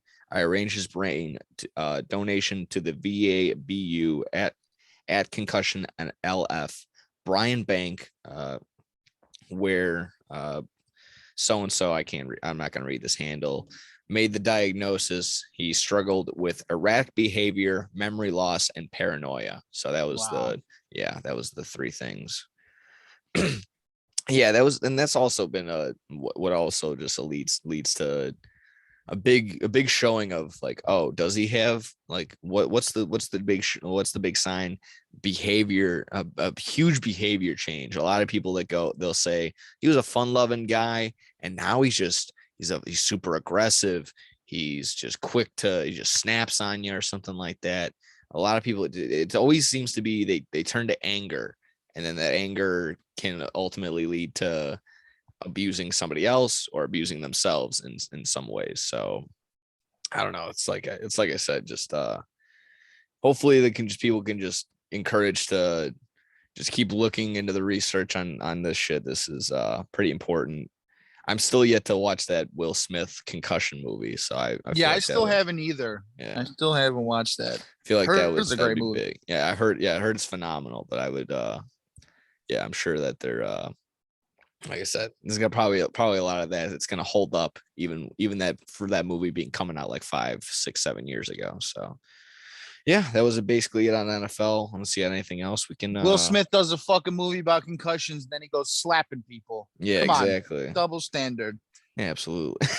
Yeah, he's gonna causing. He's slapping people. He's using the fucking mind erasing thing from Men in Black. That's not good for fucking people's brains. Come the fuck on, Will. Exactly. Come on. Yeah, they need to do a follow up on that. Maybe that like causes like horrible diseases in like Men in Black 5 or something like that. Yeah, like I said, with we can get into basically we watched it over the weekend to UFC 276, and before we finish off with my little wrestling segment, all the wrestling news that we got. Yeah, we could talk over 276 real quick. I'll say it was a good card. It wasn't, it wasn't a stinker. It wasn't a fucking amazing card. yeah, it wasn't an amazing card by any fucking any means, but also wasn't a stinker. We got some good fights. We got some great fights on the pre-cards, on the prelims and everything. As the Nerfy hits in San Diego, there we go. 1, 2, 3, top and the bottom of the first. Going to the second, no score. We're going to turn this game off because I don't give a fuck about the rest of it. Bing bong. We got Ian Gary gets a big decision win over Gabe Green. We were trying to say this dude's name the other day. I can't say it. Juraicius Duplessis I think he's French, gets a decision win over Brad Tavares.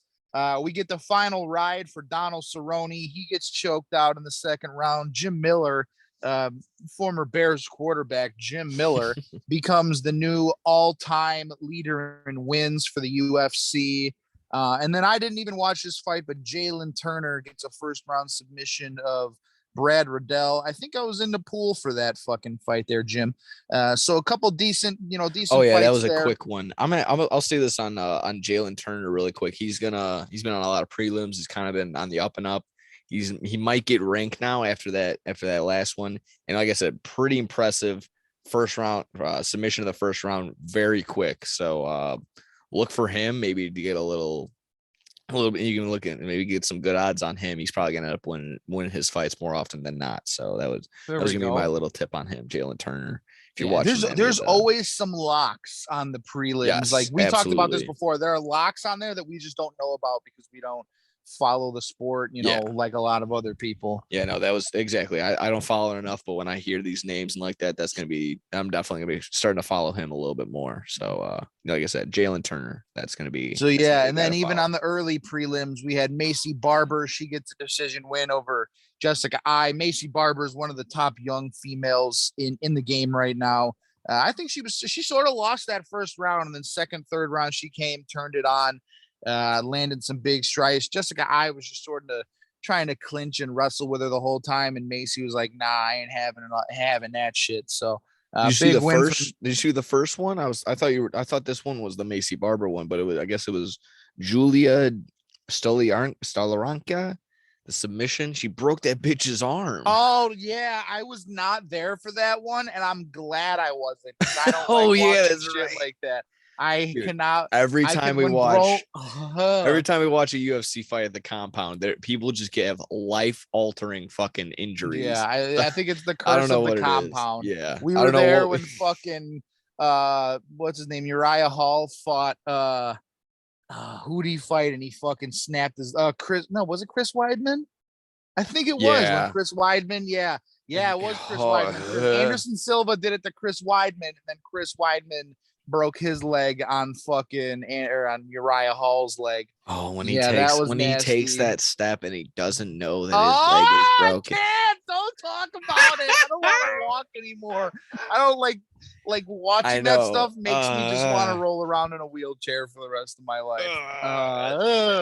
Ever since, shout out to my boy John Dyer, I love you, but ever since I witnessed him snap his arm in half in high school, sophomore year against Downers Grove, I was like, it was in the middle of a football game, in the middle of a play, and I just try and catch himself, or what? I'm sorry, you were about to get to. No, someone like fell on top of him. Yeah, someone fell on top of him in the middle of the fucking lineman pile up, and someone fell on top of him, and it was in the middle of the play. Mickey Gulo busted it for like a 60-yard touchdown, and I just turned around. I don't know why I turned around, and John Dyer is falling over. And in the 2 seconds that I turned and looked at him, some dude falls on him, and John's arm snaps completely in half. And I've forever been fucking scarred by that moment. So yeah, when Conor McGregor snapped his shit, that was good. That was okay. Fuck Conor McGregor. But no, yeah, I'm glad I haven't watched the highlight of this Julija Starlocheco, whatever the fuck. I don't want to see that shit. Yeah. So impressive, but I'm good on that. I don't got to see it. Yeah, no, I believe her.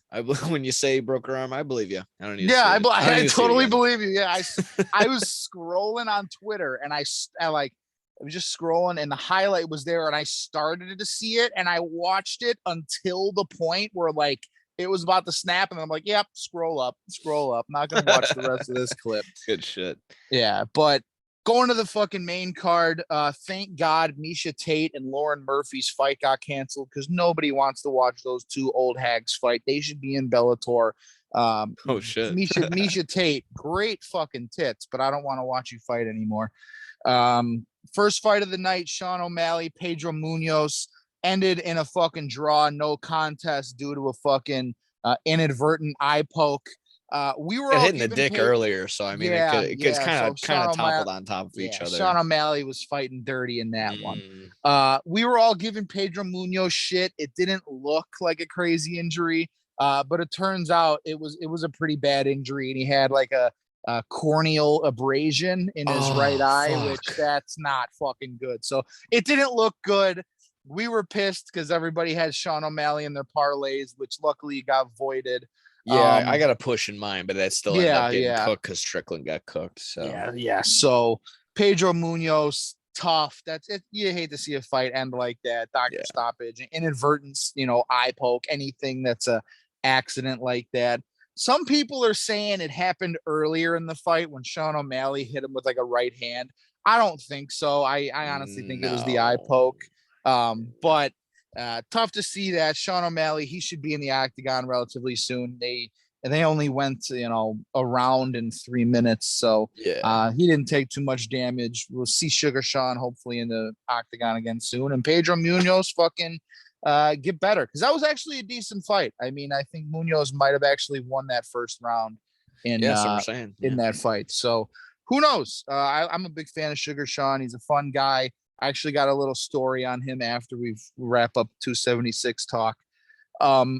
So yeah, tough no contest there. Next, I got to burp so bad.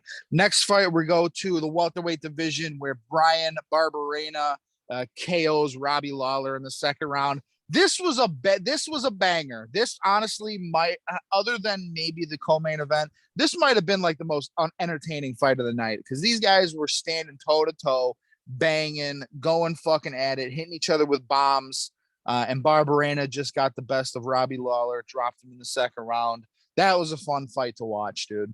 Yeah, absolutely. I was gonna say it from what I remember, it didn't seem like it wasn't like very lopsided, like very much looking like it could go either way. And sure enough, it could have. Whoever landed that one big shot was just gonna win it. Yeah, absolutely. Whoever's just like how it is in all fights. Whoever's gonna be landing that big one right at the end. Whoever's gonna that's gonna be the big takeaway. But yeah, I'm just looking at the shots. Like 148 to 81 on him. So yeah, he outstruck him. But yeah, sure enough, Barberena gets the win. I don't know. I just feel like every time I see Lawler, he's just been losing and losing and losing. I don't know what the streak is on that, but I don't know. He's at the tail end of his career for sure, but he's one of those dudes. He reminds me of Dan Henderson. Like, it don't matter how old he gets, he's gonna stand there and he's gonna bang with you because he's a tough motherfucker. And his fights, win or lose, they're always entertaining. So that was a good one there. Brian Barberena gets the TKO finish. Next fight, we go to the fight that ruined everybody's parlay at the compound. Alex Pereira gets a fucking first round KO win over Sean Strickland. And you know what? I had Sean Strickland everyone had him in our parlays, and this was, a buzzkill of the night when this lost. But I'm okay with it because it sets up a big match in the middleweight division, going forward after we talk about the main event, because Alex Pereira is the only man on the face of the earth to ever knock out Israel Adesanya, and he did it twice in kickboxing events. So Alex Pereira there, the news is, and no fucking spoiler alerts or anything, but Israel Adesanya versus Alex Pereira should be the next matchup for that middleweight title. So this was a relatively unknown dude, only his seventh career professional fight, and he knocks out a tough dude like Sean Strickland, who he's been around, he's been there, done that, he's been around for a while. and a pretty impressive UFC resume too. So for a guy like that, 4 right now. Yeah, for a guy like that to just get knocked out of fucking nowhere, impressive win for Pereira. Yeah, absolutely. I didn't really have much on that. Yeah, going to the co-main event. Dominating performance by Alexander Volkanovski. I was hoping it would be a little bit closer. I mean, I personally think Max Holloway won the second fight between them. But, coming into this one, I had high hopes. Max Holloway seemed confident. He even said in an interview, he's like, I've gone 10 rounds with this guy. I think I found something in his game that I'm going to try to expose. After that fight, he looked like he went 20 rounds with Volkanovski in one sitting. He got his ass handed to him. And Volkanovski, we were like, is he bleeding? And they just no, it's just Holloway's excess blood on Volkanovski. Exactly. Yeah. No, I mean it was just night and day. But comparing Volkanovski to Holloway on their appearance, Volkanovski just dominated from bell to bell. It was kind of very one-sided.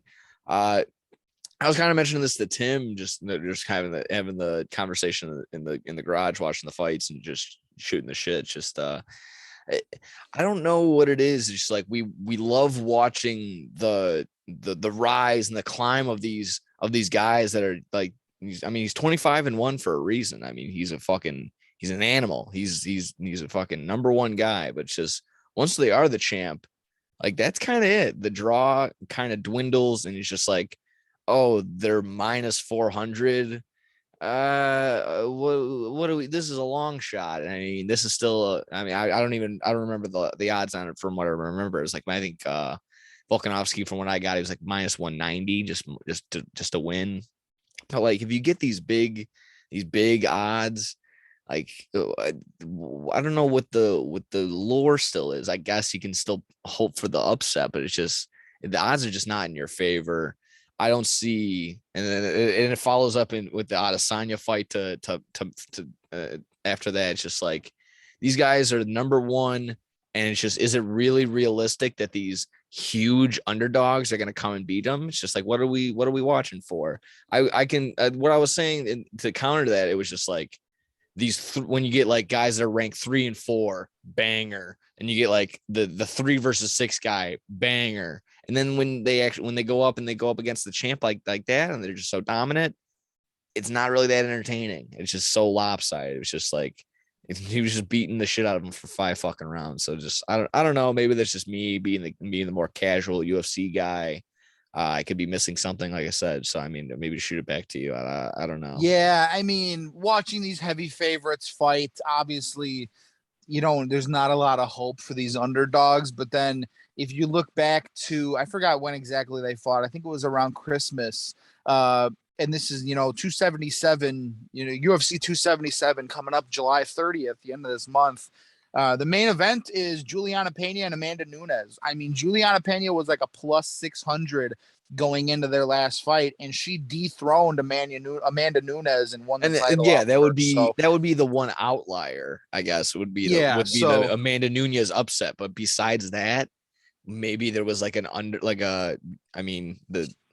this little Strickland fight that wasn't a huge upset. He was only minus 120, but like I feel like these huge, humongous underdogs don't come to play. I mean, if it's just a donation if you're gonna sit there and vote. No, they don't. And I also think that's sort of, I mean, let's be honest. Some of the divisions in the UFC, I mean, it's one guy, and then the rest of the field are just nowhere near that level. Like Kamaru Usman, I've been on Kamaru Usman ever since he pummeled fucking Tyron Woodley. That one night we were over at Twin Peaks. I love that place.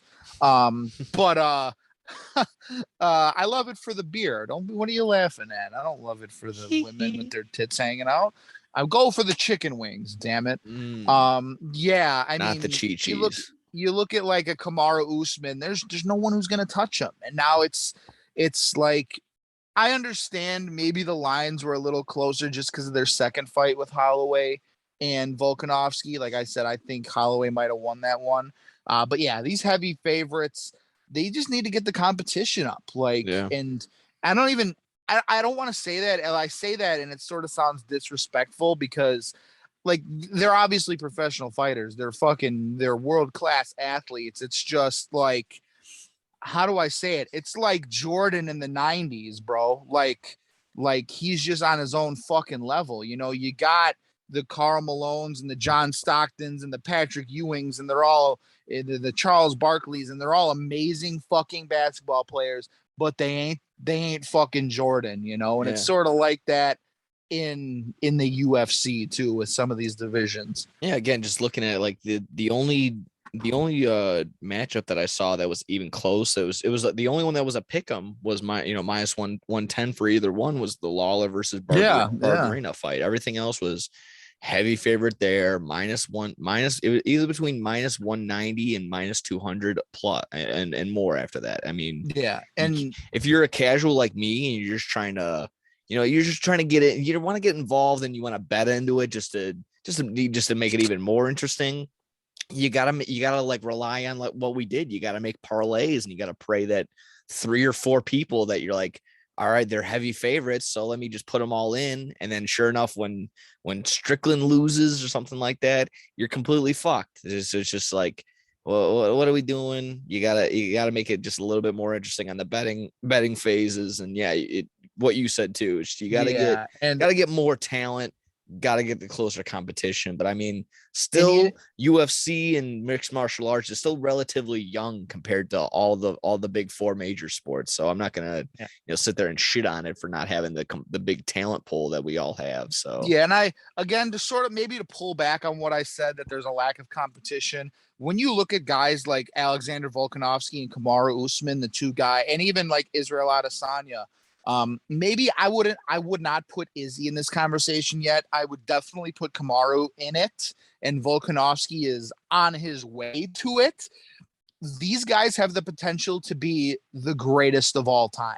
There you go. Like when you're fighting guys who might go down as the greatest of all time, it's tough. Like it's gonna be fucking tough to beat these dudes. Like you look at the welterweight and even the middleweight divisions, like Gilbert Burns, Colby Covington, Jorge Masvidal, Stephen Thompson. They're amazing world-class fighters, and they'd be champion if Kamaru Usman was never born. But unfortunately, they're around at the same time this guy. Same thing with Robert Whittaker and even Jared Cannonier. I love them. They're great fucking fighters, but unfortunately, they're around at the wrong time. Like Israel Adesanya is a stud, and people can say he fights boring. He fights smart. I mean, he's a champion. He keeps his distance. He does what he has to do to win. He might not go out there. Some people are joking on the internet. His entrance was more exciting than his entire fight. And I sort of agree to that. But 100%. When you're a champion, you want to stick around for a long time and be a champ for as long as you can. You sometimes have to fight like that. So, I mean, I guess the comparison is just between him and Floyd, just in terms of just like staying elusive and being more defensive than offensive. And we were just talking about the wins speak for themselves. Yeah, we were just talking about all this brain damage CTE bullshit in the NFL. I mean, there's no sport that's more physical than cage fighting. So these guys want to be champ as much as they can, and when they finally do get out of the game, they want their body and their mind intact for retirement. So can't really blame these guys. I mean, even looking at featherweight, and we were just talking about welterweight and middleweight, looking at Brian Ortega, Max Holloway, even guys like, I think Yair Rodriguez is a great fighter. Unfortunately, a potential GOAT in Alexander Volkanovski, unfortunately, is fighting the same time they are, and it's just tough to get over that fucking hill. And I truly do believe that Volkanovski and Usman, I know Volkanovski says he wants to go up to lightweight, which, Jesus Christ, you throw a guy like that into Charles Oliveira, Dustin Poirier, Islam, Michael Chandler, Justin Gaethje, Connor. Those will be some good bang. Yeah, Connor still hangs around. If Volkanovski goes up to lightweight to featherweight, and it's an interim title right now with Oliveira, if he can beat one of these guys and get that lightweight title, I have no problem saying he's in the conversation of greatest of all time. Like it's not unfeasible. Like it's not unrealistic. This dude is 2 or 3 fights away from being up there with Anderson Silva and George St. Pierre and fucking John Jones, as much as I hate the fucking guy, as one of the fucking greats of all time. So is Kamaru Usman too. So it's just, like I said, it's like all those dudes in the 90s being around Jordan. It's like all the great quarterbacks, you know, Drew Brees, Peyton Manning, being around when Tom Brady played. It's just wrong place, wrong time for some of these guys. Yeah, no, that makes sense. Like I said, that's just probably like the hardcore guys, the people that follow the MMA are gonna sit there and shit on me or whatever. But just like I said, as the casual, I just sit there and I'm trying to make bets, or I just look at it. It's just like these odds are outstanding on every single event, and it's just like I'm just trying to come up with something.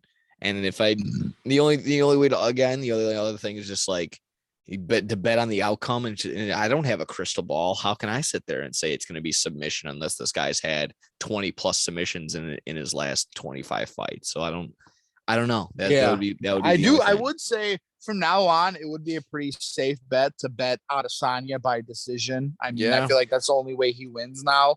But knowing us, the fucking degenerates we are, we're going to go heavy on him by decision, and he's just going to spinning kick someone in the fucking head because he's so capable of doing that. Mm-hmm.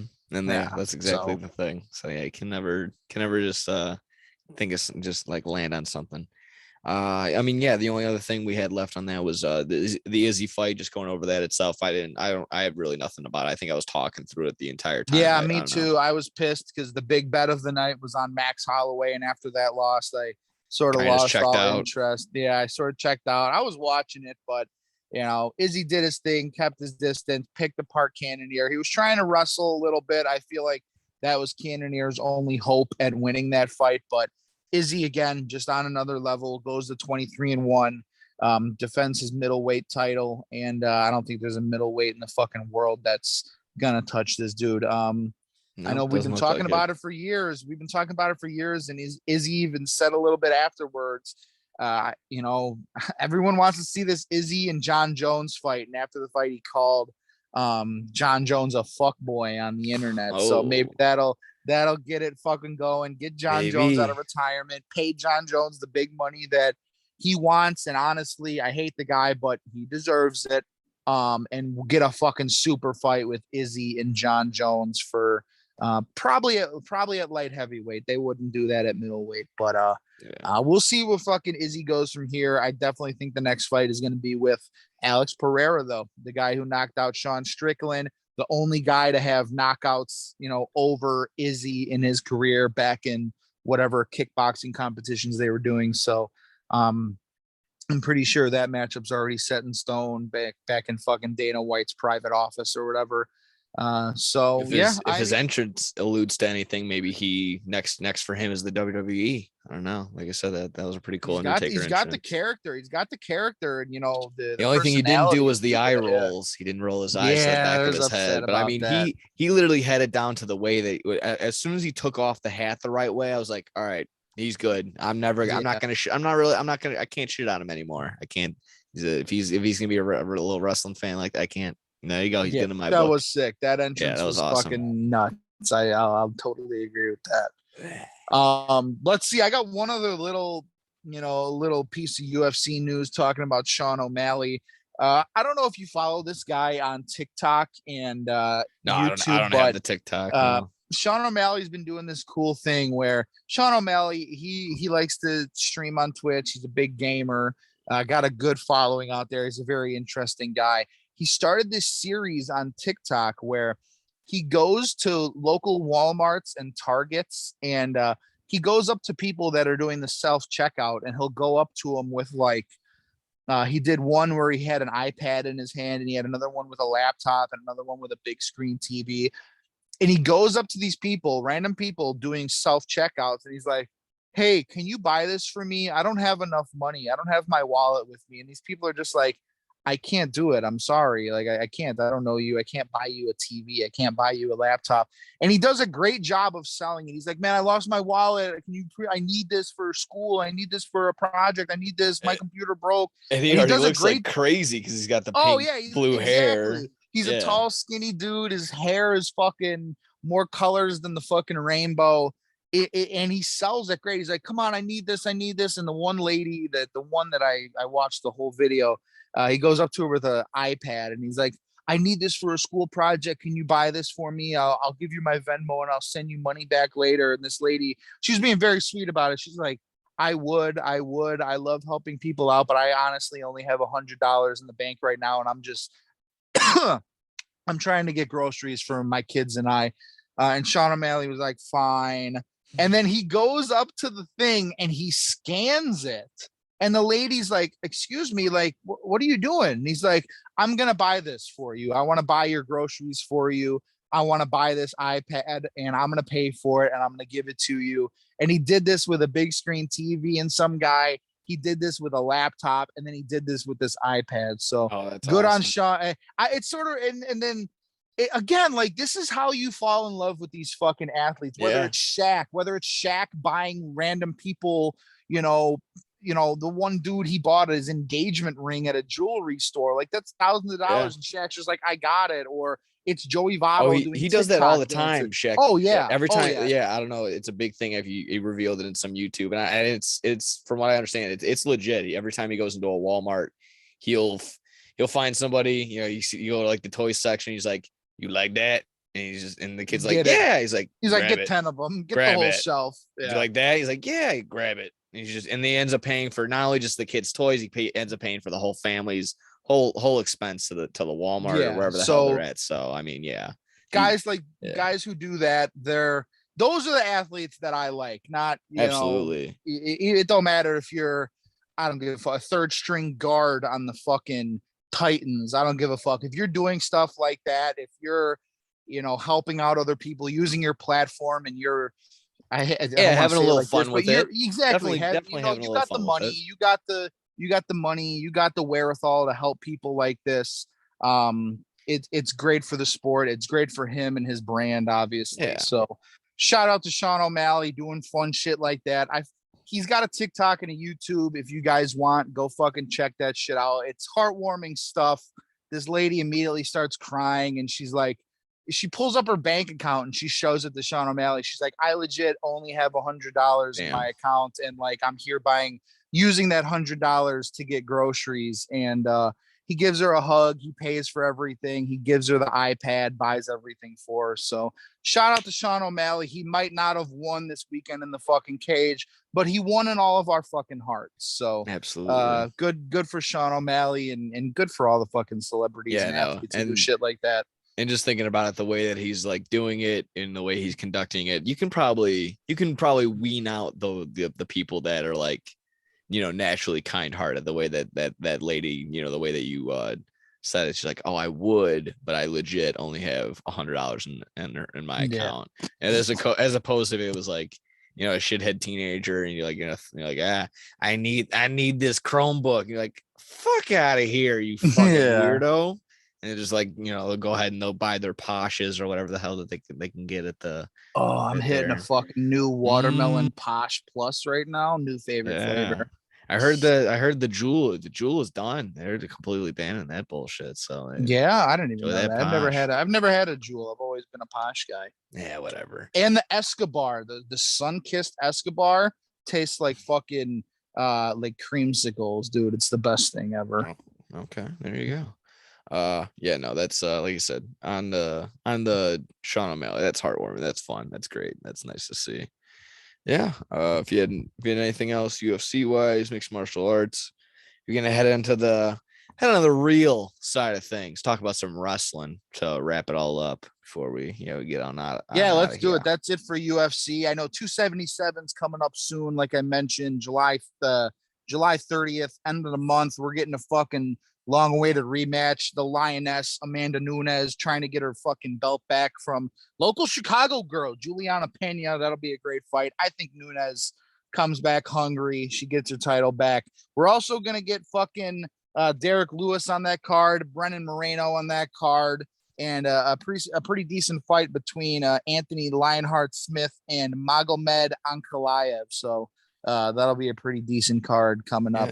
I was looking at it. Is there like a fight night or something like that? I saw something like the 11th. There's just some shit in between. Yeah. We got the 16th. We got Yair Rodriguez and Brian Ortega, and then this weekend we actually got the 9th is Rafael Dos Anjos is fighting. So decent little fight cards coming up too, or fight nights, whatever they're called. Yeah, absolutely. And like I said, finishing up on UFC, all that fun stuff. We can finish up with some wrestling. Let's see here. We had the Blood and Guts. Not even a pay-per-view, just special event on AEW. That was fun to see. The only thing that besides it was a good match, fun to watch. The Sammy Guevara spot, you can love on it, you can shit on it. At least it wasn't a giant crash pad like last year. It was a giant oversized table, but there was people sitting there. It wasn't too completely gimmicky for my taste. Good spot. Love that they did the swing on top of the cage. Like I said, the big takeaway was just Mike Santana from Santana and Ortiz from Proud and Powerful. Apparently, I believe he might have fucked up his knee. I don't know exactly what he did. He did essentially like a rock bottom to his opponent. I can't remember who it was off the top of my head, but did that move, kind of rolled out awkwardly, went to a referee, and wasn't really seen since on television. So you can only hope that he's going to be okay. Possibly, that maybe something like that, maybe a torn ACL. Don't like hearing that. I did already see a picture of Ortiz with the Black Bull Combat Club, so maybe they're gonna push for him to join that while Santana is out getting healthy. It is also it's a shame because he just won a Puerto Rico wrestling world heavy. There's some federation down there that they just started, and he was the first their first world heavyweight champion. So he's probably gonna have to relinquish that if it's gonna be a long sustaining injury. But yeah, I mean, just like I said, just injury bug continues even with all these events passing. Just another one. It kind of maybe not like a blessing in disguise if the rumors are true that Mike Santana and Ortiz may have been having some internal conflict. They were talking about possibly breaking them up if that was true. So like I said, that could work out for Ortiz. He goes ahead and starts this Black Bull Combat Club. Getting in with them, maybe it can add on to like Eddie Kingston being jealous and wanting to fight Claudio or something like that. Maybe something can all come into place like that. But hopefully, like I said, hopefully Santana can get a little bit better. And I hope personally, I like Proud and Powerful. I like LAX. I like Santana and Ortiz together. They never really push them correctly enough to get a tag title run. They've been stuck in the Pinnacle faction, or not the Pinnacle. They're stuck in like the Inner Circle faction bullshit. They always just seem to be stuck in the factions, and they're always in the big gang fights, big 10-man tag fights. And like I said, they can't really shine. But if you go back to the earlier pay-per-views and you see Santana Ortiz versus the Young Bucks, they get big pops. And sure enough, when they were first revealed at the first All Out, like they got a huge pop. So I don't know. You can say in retrospect, kind of dropped the ball on LAX / Santana Ortiz, but the future is still, it could still be bright for them. So we'll see how it goes. I think maybe you had some thoughts on that, just Blood and Guts in general. I don't know. Blood and Guts was fun. I'm glad you sort of explained the ending to me a little bit more, because I thought it was a little boring, a little lackluster. And then you sort of explained like, oh, Eddie Kingston feels like, Claudio stole his thunder, stole the finish or the pin from him or the submission. I was like, okay, yeah, that makes a little bit more sense.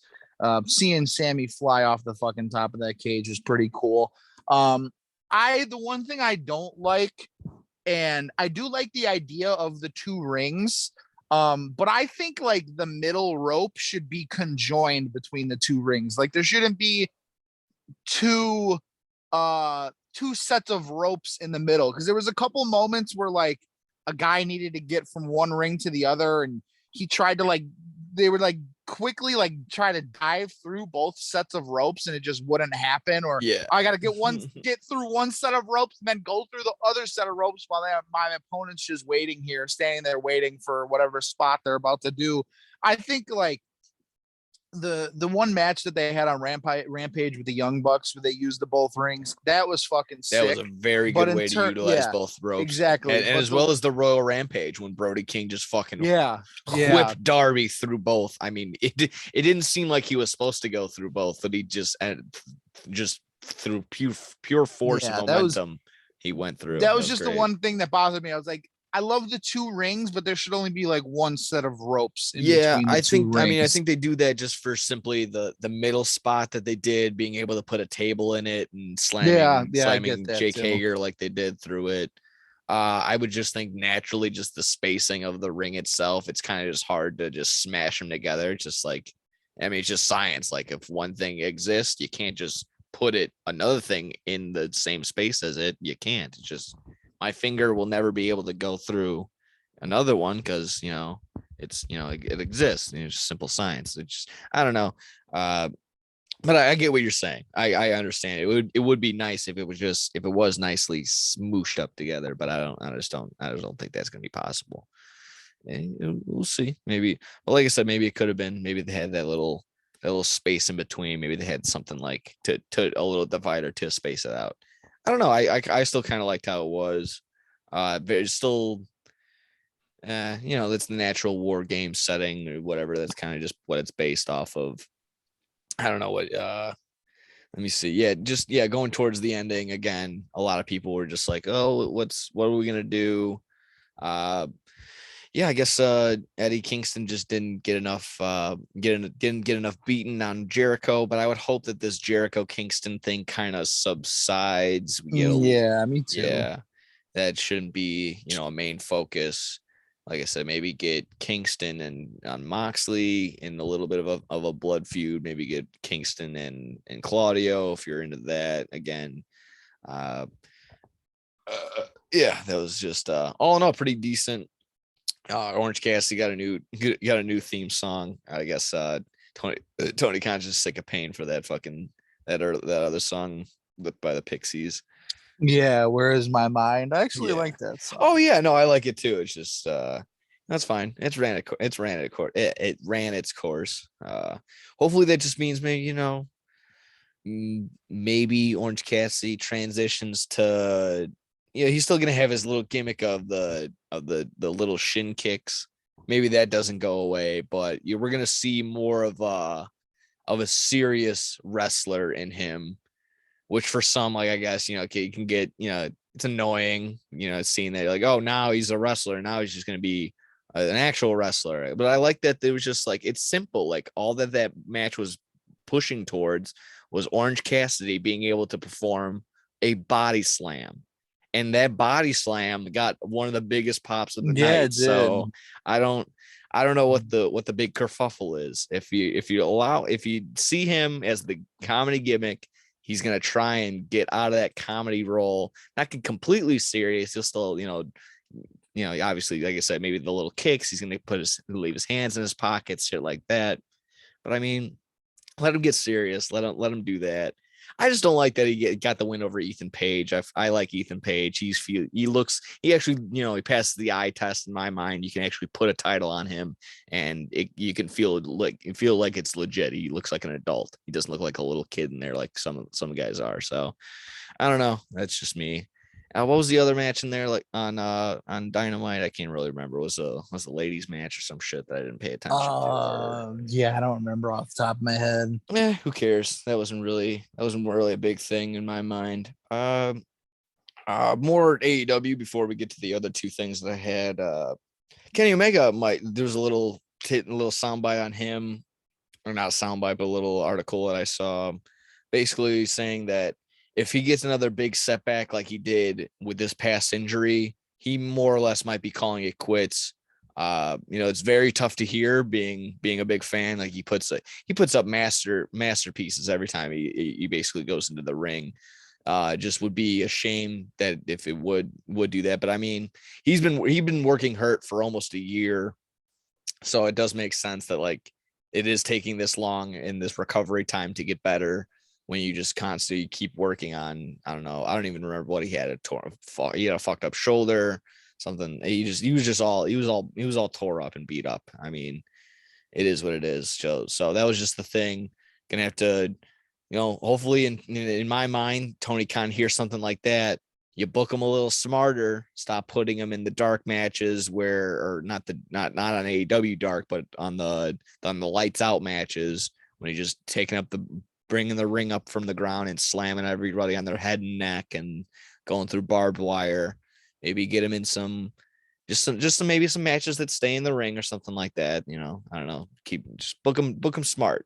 We want to see Kenny for the long time. That's just my personal opinion. So yeah. Yeah, I agree. I love him. I miss him. And I can't wait for someone to kick out of the one-winged angel. Yeah, that's going to be. That's what I'm waiting for.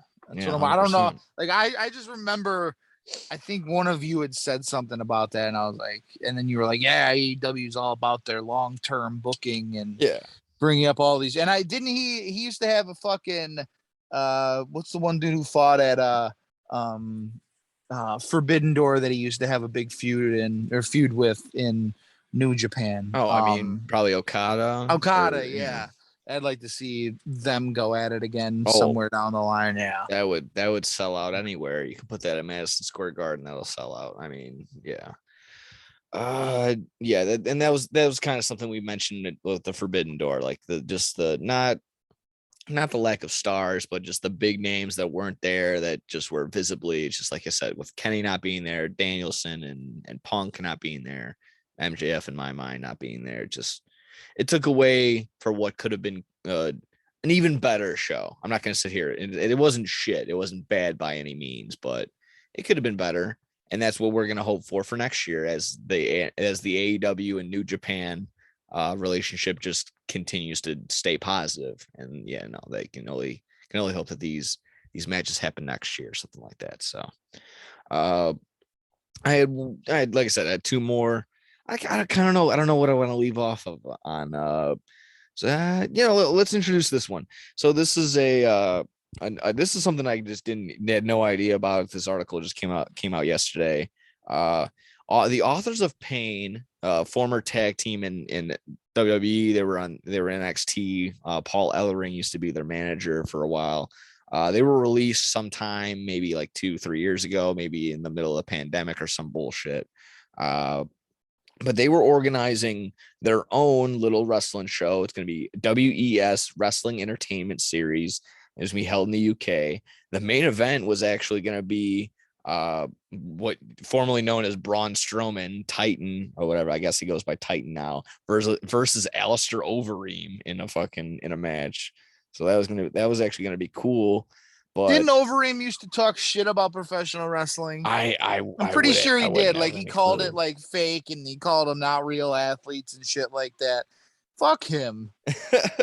Exactly. So I mean, it's just shit like that. But the big thing from it, and the reason I'm still just bringing it up in general is just the postponing from it, and a lot of other. It's been leading to a lot of people pulling out. And a lot of people just even knowing if the event is going to happen at all. And the big thing was that if another former WWE guy, and it was a lot of these guys are going to be former WWE guys. I'm looking at the poster. It was going to be Nia Jax, who's not going to be there anymore. Lana, Miro's wife, I forgot her name. Is it Lana? Whoever she was going to be there. Not going to happen. Kalisto seems to be the only person that's going to go. Killer Cross not going to be there. Fandango not going to be there. Again, the only other one that may be there for sure is Alistair Overeem, the AOP, the people that are supposedly going to be hosting the event. And oh Jesus, oh God, why can't I remember this stupid idiot's name? The guy who he was like Rob Gronkowski's friend, and like a very, I don't know, he hangs out with Nia Jax a lot too. So whatever. Like I said, this is kind of looking like a clusterfuck. Aiden English went ahead and said in something revealing that he's basically fucked. He got fucked over by them. They offered him money, they offered him the time and the schedule for it, and they essentially ghosted him afterwards. Zero communication.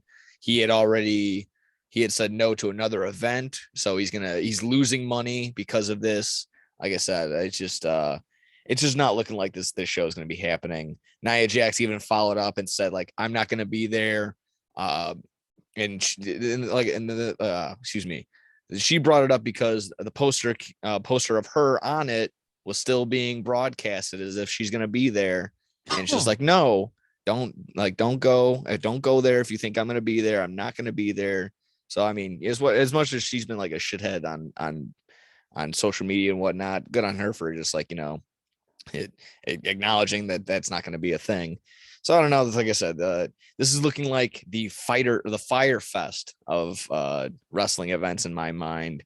So I mean, this is just not looking good. That was basically the only thing I was saying. This long-winded way of saying this is not looking good at all for the authors of pain / well, just about anybody that's involved in this wrestling entertainment series. You got anything on that? No, I wish I fucking knew more about these dudes. I mean, the only fucking names that I recognized were like Fandango, Killer Cross, and fucking Alvarez Overeem. Who again, we gotta look that up because I remember him. It was like on It was like on a TV show or some popular podcast. I think it was actually on Ariel Helwani's podcast because he's a big wrestling fan. He was talking shit about professional wrestling, calling them not real athletes, saying that they're afraid to, do actual fighting because they don't got what it takes. Or he had said something like that about professional wrestling. So for him to, do a complete 180 and not a long span of time. I mean, he probably just needs a paycheck at this exactly. point. I mean, that's my only mind. Absolutely. Yeah. The only thing I had left, I'll just read from Aiden English himself on what he said about it. So he goes in a tweet or just in some sort of report, and he goes, "So at WES official TV has cost me time and now cost me income. I was asked to be in the show, but had a conflicting booking. I was told they really wanted me and would pay me up front. So as their former colleague, I took it as their word and passed on the other booking.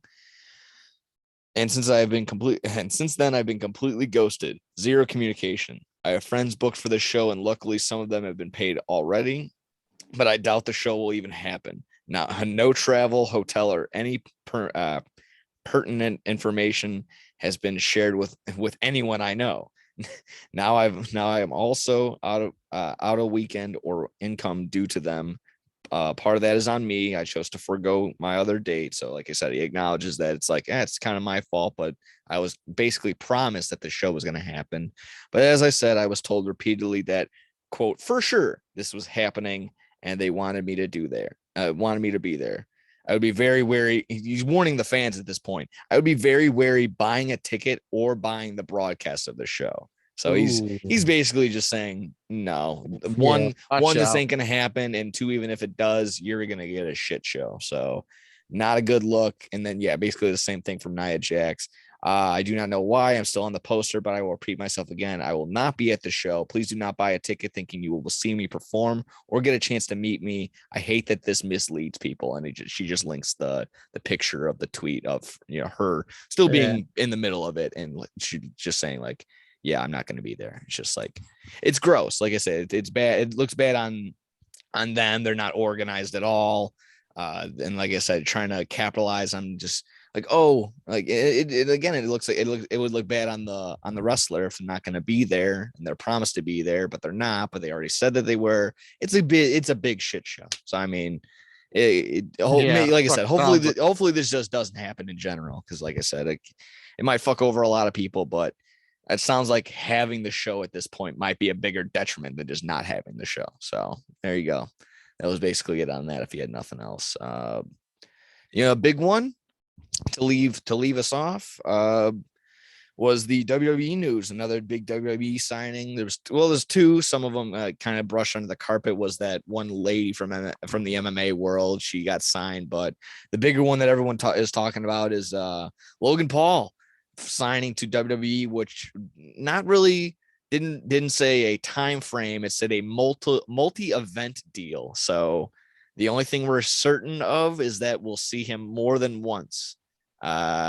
For some people like myself, I don't want to see him at all, so I won't be tuning into those shows. Yeah, me neither. I mean, yeah, let me just, I kind of feel like I've been talking for a while bit here. So, I mean, anything on you, what he's going to bring to the table, your thoughts? Yeah, nothing. That's what he's going to bring to the fucking table. Yeah, I don't want to see him wrestle either. Yeah. I mean, some people are like, oh, he had a good match at WrestleMania with The Miz. And from what I understand, that little, the face turn at the end of him getting attacked by Miz, that was maybe his idea. He felt like he wanted to be a face leaving that place. Whatever. I mean, it could lead to, him coming back and facing The Miz. But again, who the fuck and who with the right mind with 10, 20 brain cells that aren't fighting half of each other would want to even see that. So I don't understand. I don't see the draw in that. It sounds like to me that this would be more of a good thing for the WWE, getting the younger brand. Even like that's who they already target their demographic to. Getting a guy like Logan Paul involved, who's gonna exactly that. He's gonna appeal to that demographic. It doesn't.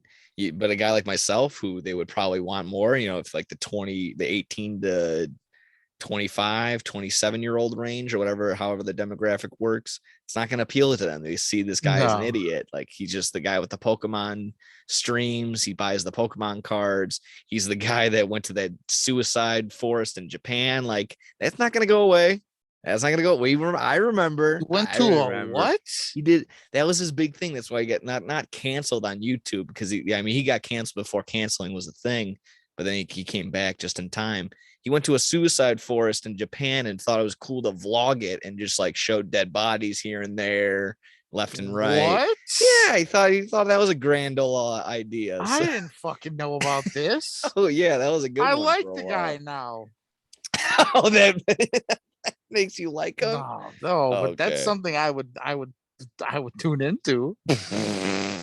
Just to see how fucked up it is. It might not be on YouTube. It might be on that other thing, Vimeo or whatever the fuck that bootleg YouTube page is. So I'm looking it up right now. Yeah, I mean, in terms of, again, what they're getting, you're not really getting a wrestler. You're getting an athlete who you can train into a wrestler.